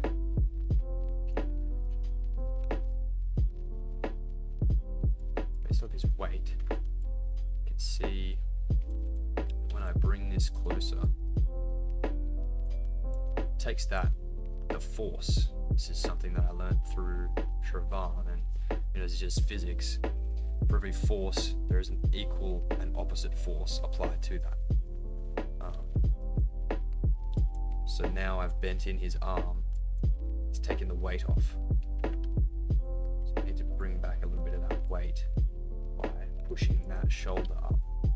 You can see that immediately gives it more force than this. This is very, very sharp, straight line, whereas this gives curvature. Shows off his muscles and the beautiful sculpt that has been done, and the texture, and adds to that silhouette, which is what we want. We want a nice silhouette, which is comes through. Yeah. Cool. Bring this back in a little bit.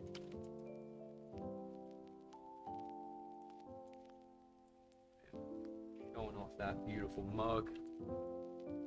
Translate him a little bit in awe of the beautiful artifact that he's found, whatever story you're going with.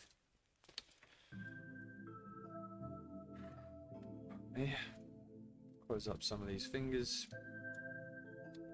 so we get that claw look. Yes. Just a little bit of life. And you don't want it to be, you know, perfectly symmetrical. Good to have a little bit of offset.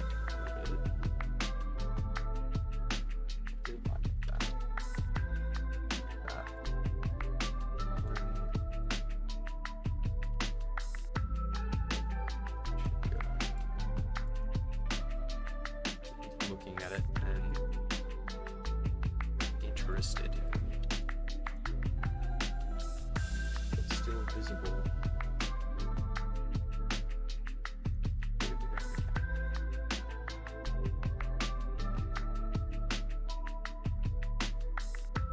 Having his hand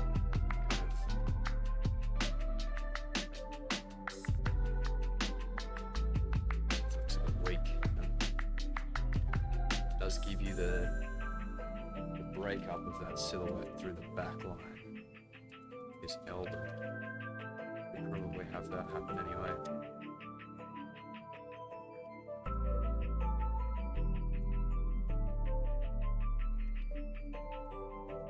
But I like the idea.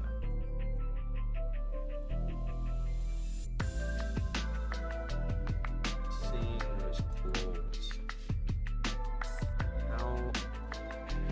As if he's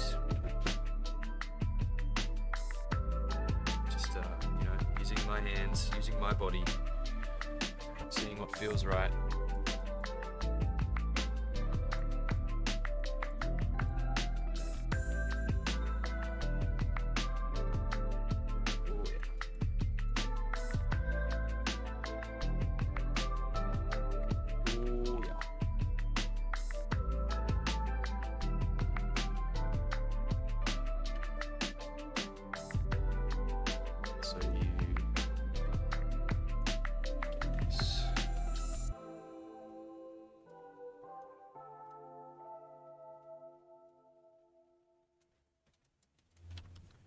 And if you open up this finger, rotation, the opposite actually, bring this one forward. Might look a little strange, but I'm gonna get a bit more visibility. This third claw between those two. Yeah.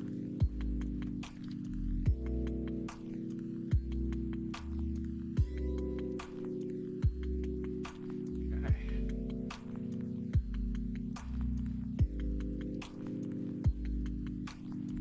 Take shape.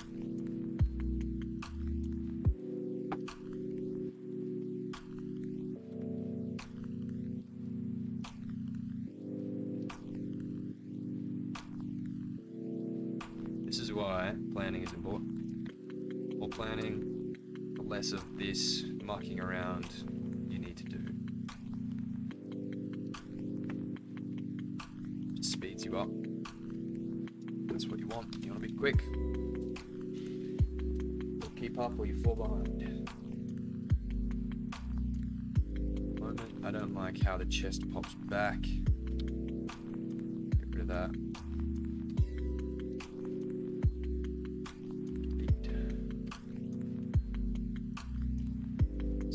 Hand up.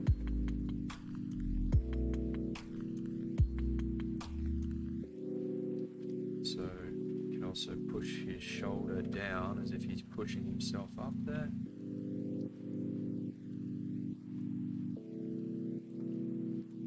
You already get a bit of it, but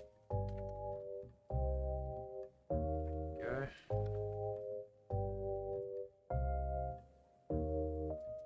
Start that higher so you get a bit more movement.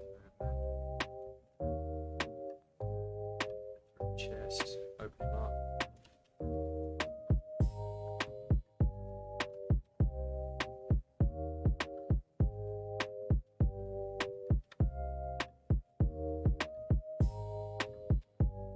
Jaw.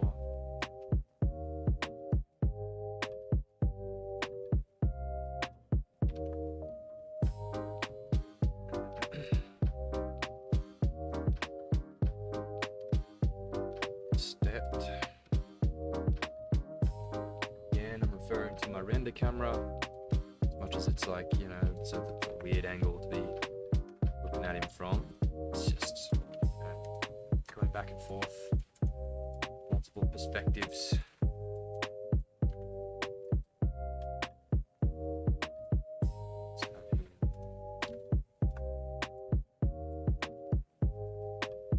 Starting to indicate he's coming towards his axe.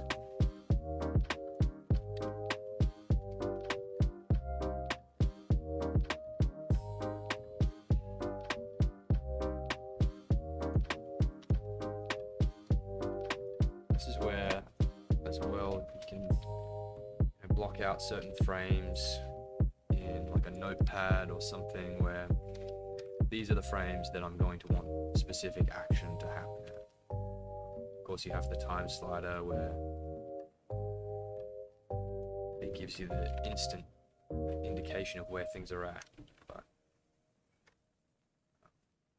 say, for instance, I have keys on the global. You know, you can go through and set keys on everything with this button.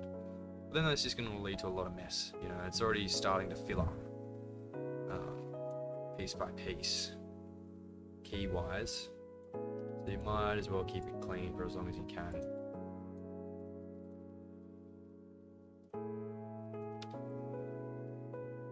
So he's getting a bit of movement, pushing himself up to the reaction of who's in my swamp.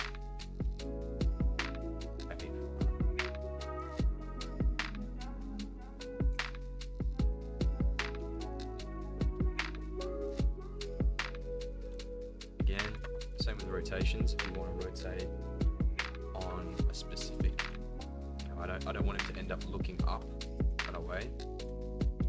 I want him to look menacing, so kind of down his nose, which would reveal more white on the base of the eye line and less on the top of the pupils, for instance. So if you like looking down your nose with your head tilted back, that's going to be more surprise. If you're looking down your nose, I guess with your head tilted down, it's more menacing and threatening. It's like you're challenging. So,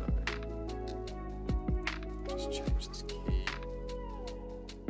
Bring his head down a bit, give it some rotation.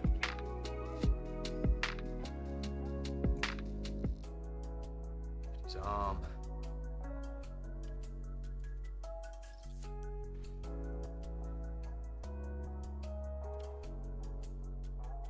Again, see what works for you. So if you were to push yourself up from the ground with your fist, it's gonna happen. Probably gonna, depending where you then take the weight, change positioning of your hips.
breakdowns, poses, and in-betweens, I reckon.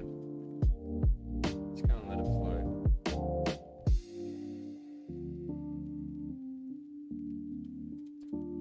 But yeah, maybe it's worth actually just bringing all of this down a little bit.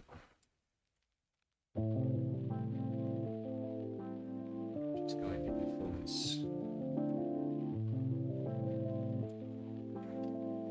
folder. It's easy fixed. Make sure you're in the world. I've got a holdout here, which is influencing visibility of the background, which is intersecting a little bit of that look. So it's worth bringing that back a little bit. Just contact again.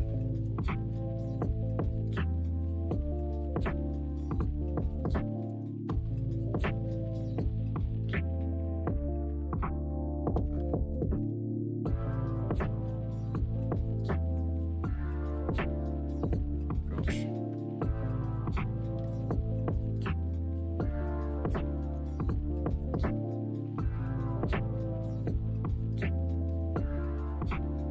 Some reason, like Z is up and down, but it's okay. So this is why you don't get too attached.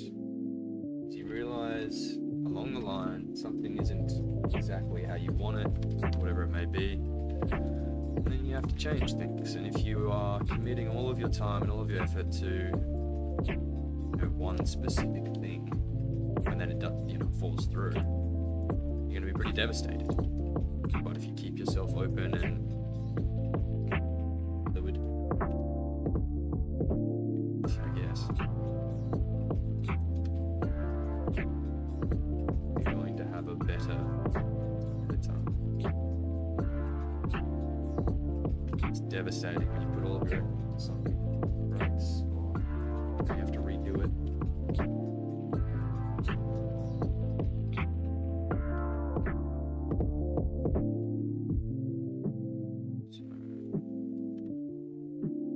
Pushing up, using my swamp. Close his mouth. A bit more of a dynamic.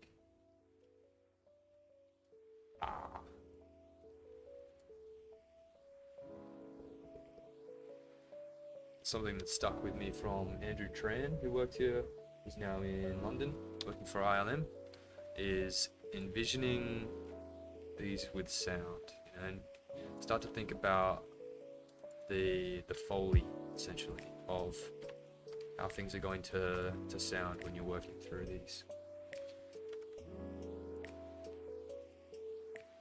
Which is why I got Matt to didn't do it in this one, but just get some mouth movement in, get some audio going. Because again, everything's making noise, everything has a sound and a vibration, really.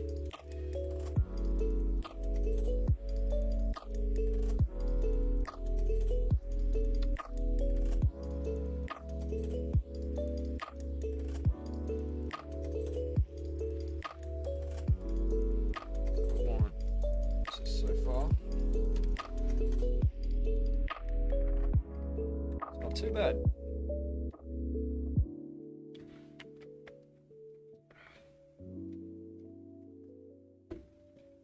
A quick look at the reference. Might actually set up the reference to be playing in the scene real quick. So, good opportunity to save again. Control S. You want to create pre-image plane, no matter scale wise, it's going to change. Content browser instead of attribute editor, so it's going to bring up a bunch of presets for the rendering system. That's right. It's a good thing I saved. If this was to crash, something might break. That'd be a sad way. Sad. Alright, so attribute editor, Control A. I'm going to go to the file path of the image sequence that you are wanting to view as a reference. And mine is under streaming, reference, image sequence. I have two, and I liked the performance of, I think it was number 2 better walk-wise.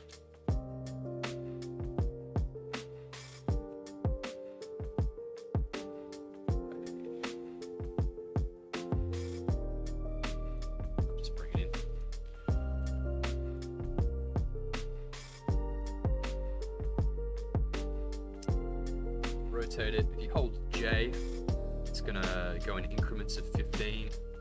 So instead of like, oh, is that perfectly horizontal? Vertical.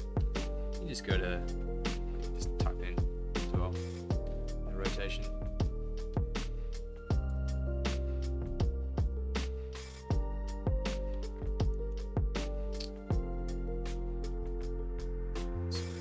I'm just going to do the J method.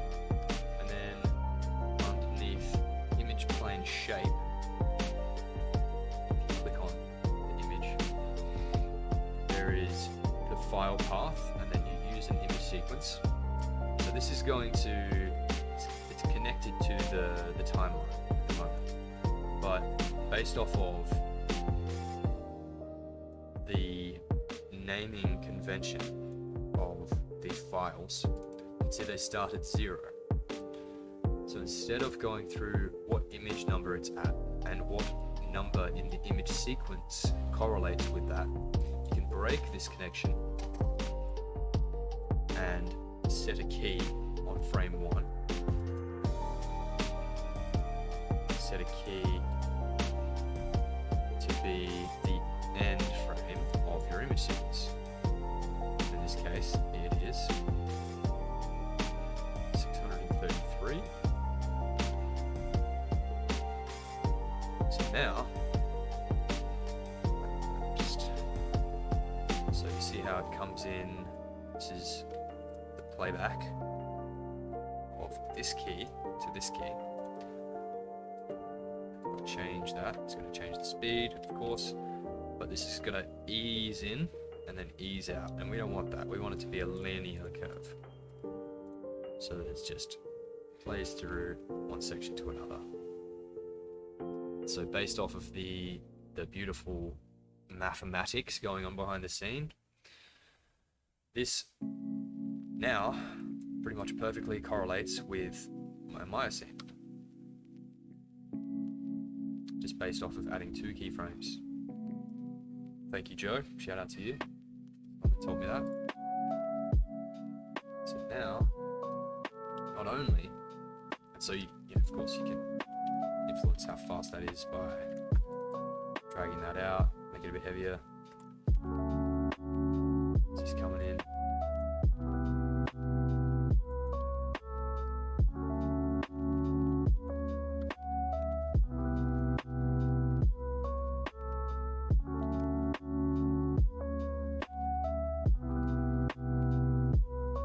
I want the impact of the table leg, the axe, hitting the hand, defending his territory. I don't really need the walk or the whole walk. I'd say it's about the same distance.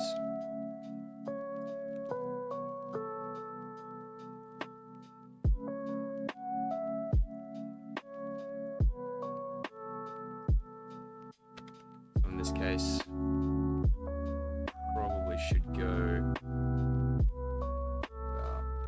here. So I'm going to have him start.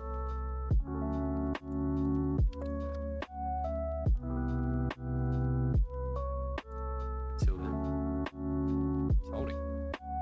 So as you can see, the changing of this influences the speed of this image sequence.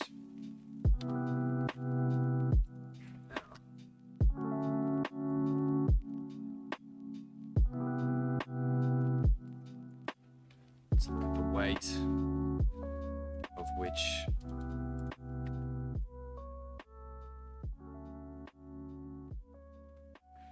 probably a little foot shuffle. See, these are the things that you don't really consciously think of, and you know, when you're going to grab an item, it doesn't need to be super telegraphed of I'm looking at this item and I'm going to pick it up, you know, and these little subtleties of Matt's right hand, screen left hand, you know, feeling to grab, you know, crunch of tearing that out of the ground. Really well done. Beautiful pose. Good silhouette.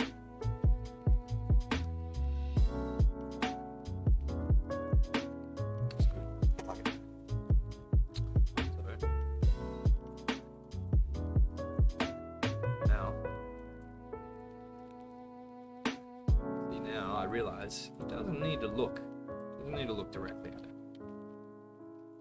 Things are better left unsaid and undone. In this case, he wants to defend himself. You're not looking, you're taken advantage of. I like how he's picked it up by the end, but in this case, I think for my scene, I would prefer him to pick it up. Ease of clarity. Right there.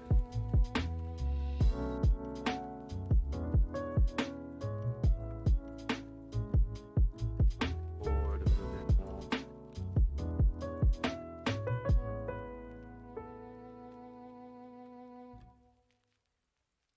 See, in this case, do whatever you want in terms of moving him forward throughout the scene, but instead of having to move this control, etc., I can just move this. Easy biscuits. Put it a bit closer. So you see how it's this really nice line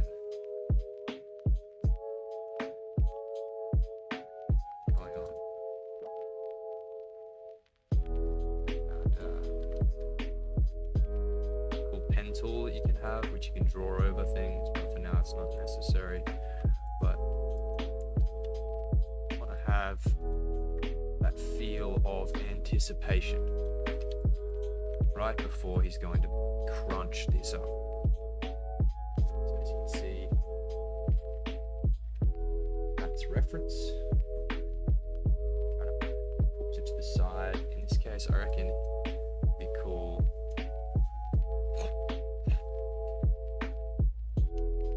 based off the angle of how it's going into the ground.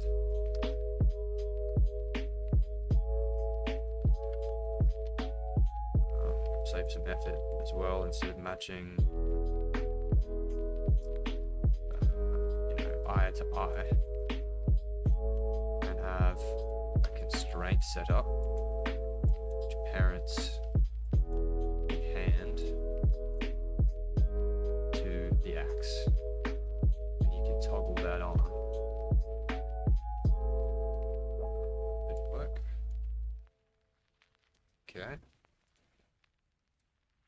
For some reason it's not bringing up the box.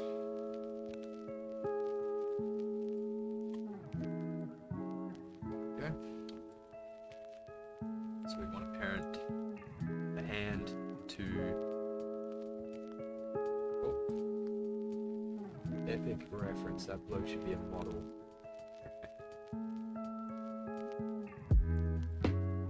Thank you. Just to pronounce that name. Zakadan.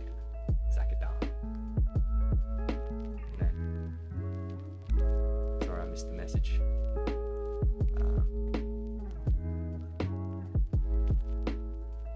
He's a beautiful man. Parenting. So the parent first, and then the child. You want to add it, and it brings up this this choice of when you want to enable parent to be in control. So here we don't want the parent in control. Other way around.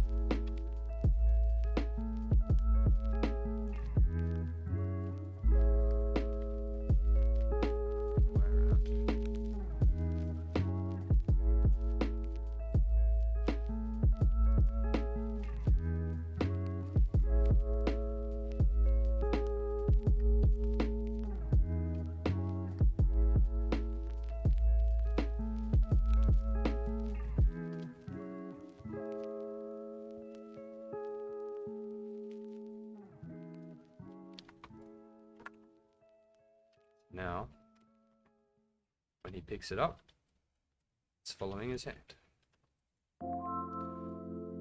which makes it a lot easier. So now I can crunch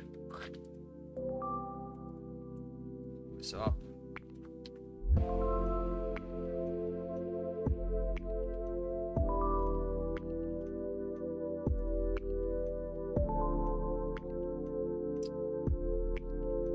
Your keys.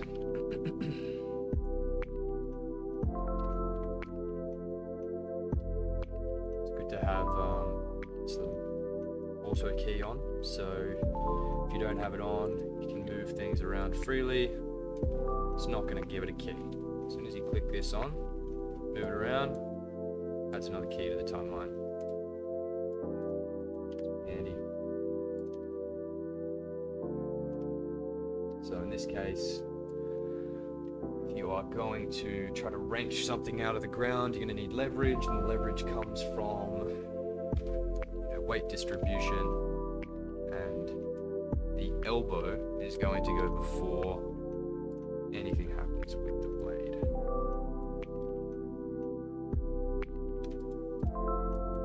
Look at the reference.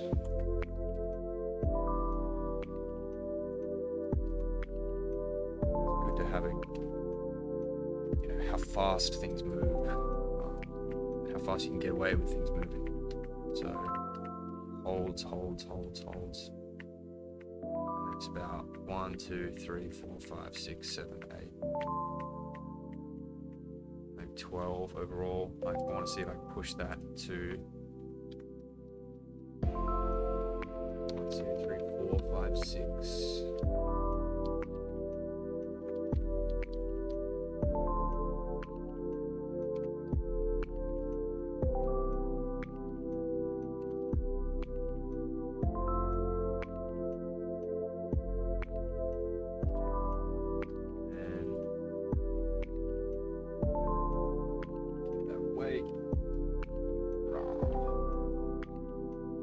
That flow of his chest there. It's very well done.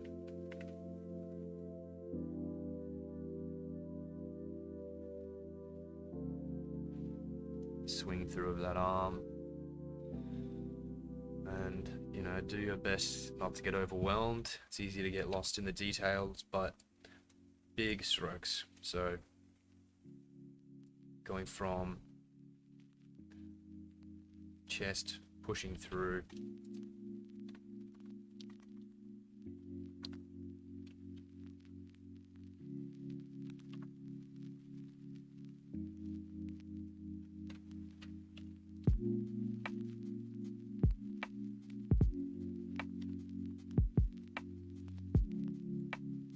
It's rotating.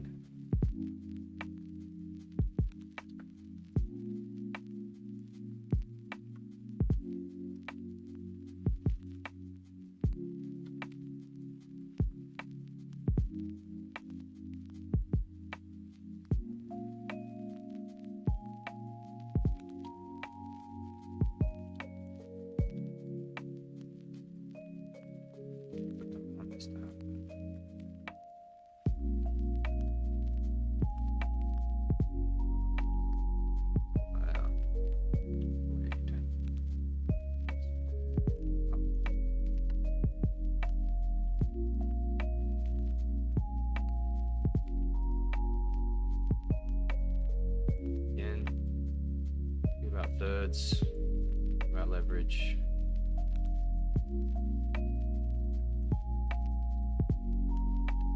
Thirds in terms of where things are at. Render camera. Silhouettes. That's gonna feel. Just trying to really convey the story you're trying to tell.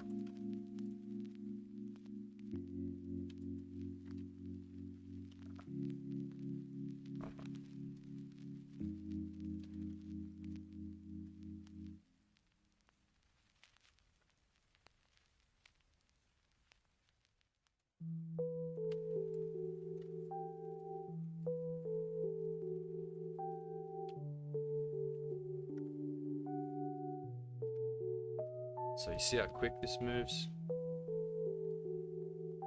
Made of a very light material. So in that case, take a page out of the book of Matthew. See how many frames it takes. So if he's starting at 326 to make it even, about 350. It's about 24.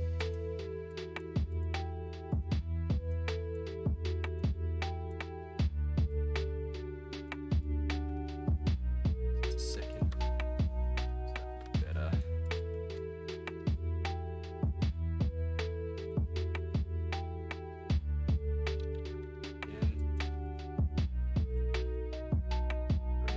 Vector.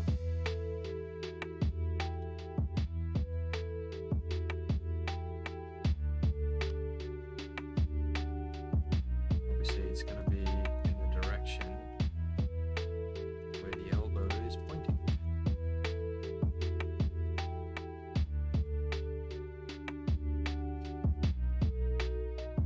Now, here is there.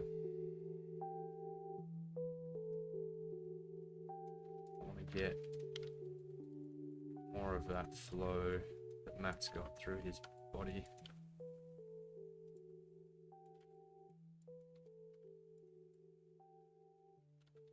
His arms balance, just like that tail. Get too caught up in detail.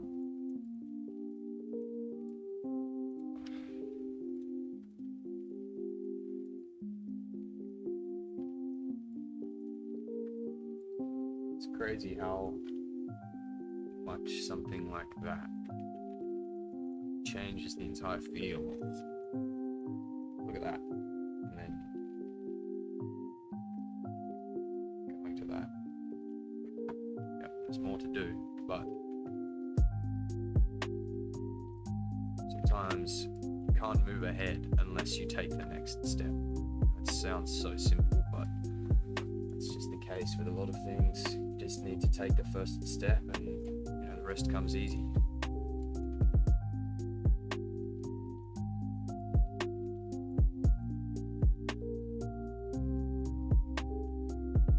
Cool. So I want this lovely flow. So I'll probably do a little bit more and I reckon I'll be done for the day. Straight, focused on what he's doing. Lean into it. Just like you gotta lean into life. Oh, I see. I didn't even realize there was that control right there. This is why it's good to double check the rigs. It still works. It's to move that, but much difference.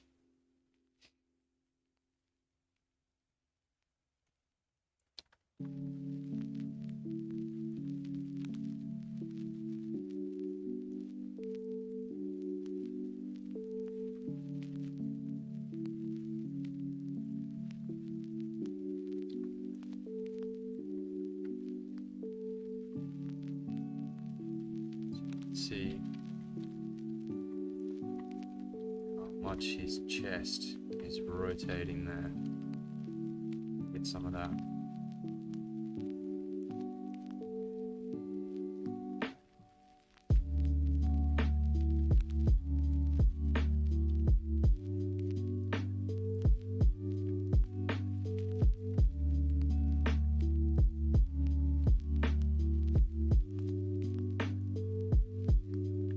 Dips into that.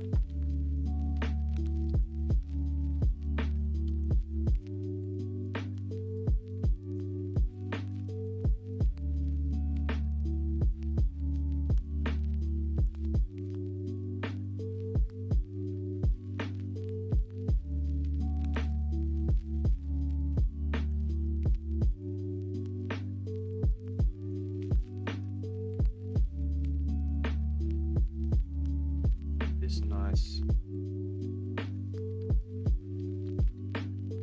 rip of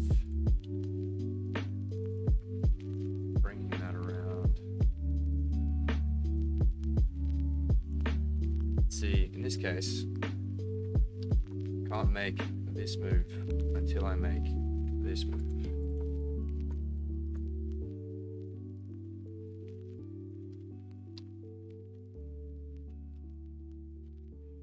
Now, moving his center of gravity gives me the opportunity to have the reach, so his arm has the right distance.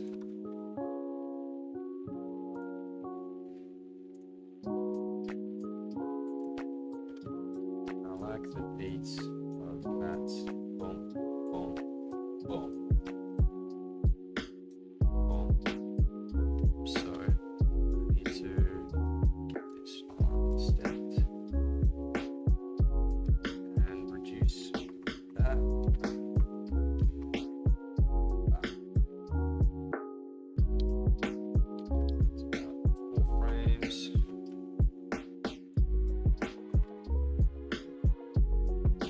This is where the all key comes in handy.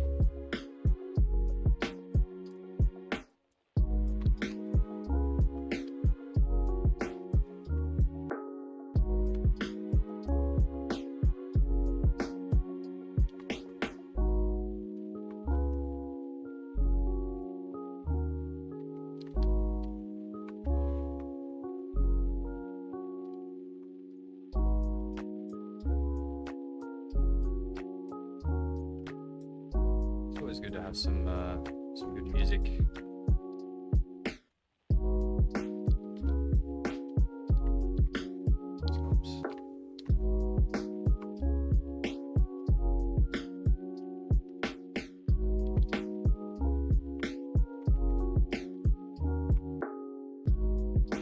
Overlap of the hand here,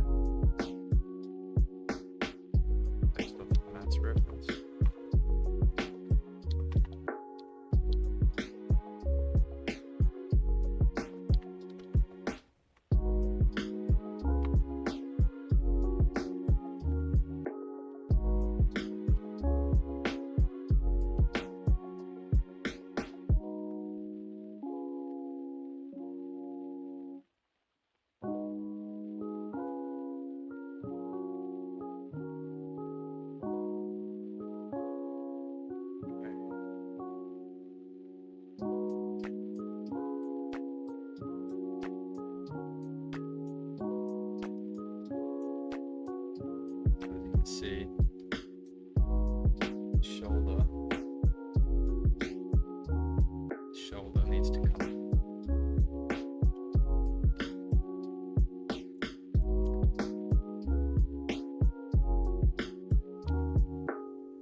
Something that might help is just giving these fingers a little bit more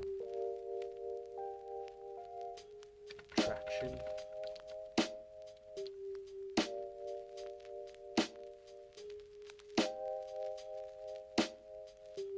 Get paws to use.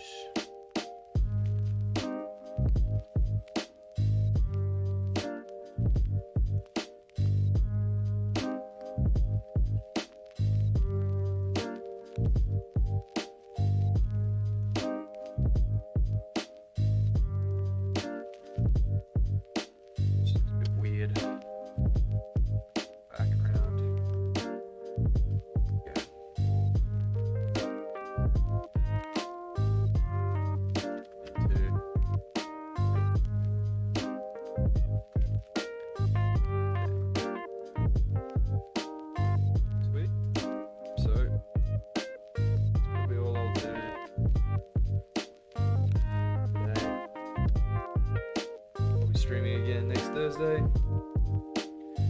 and might do a little bit of off the camera work on this kind of thing. Don't forget to save it up mentally. Where I'm at.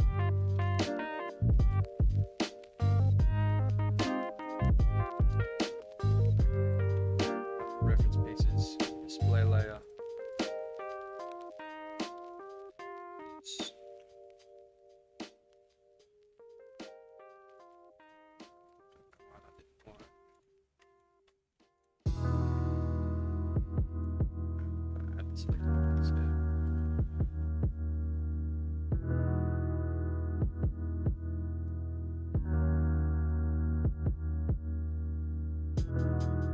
Cool. That's it for the day. Thank you for tuning in if you did. We all appreciate the time. Best of luck out there. See you next Thursday.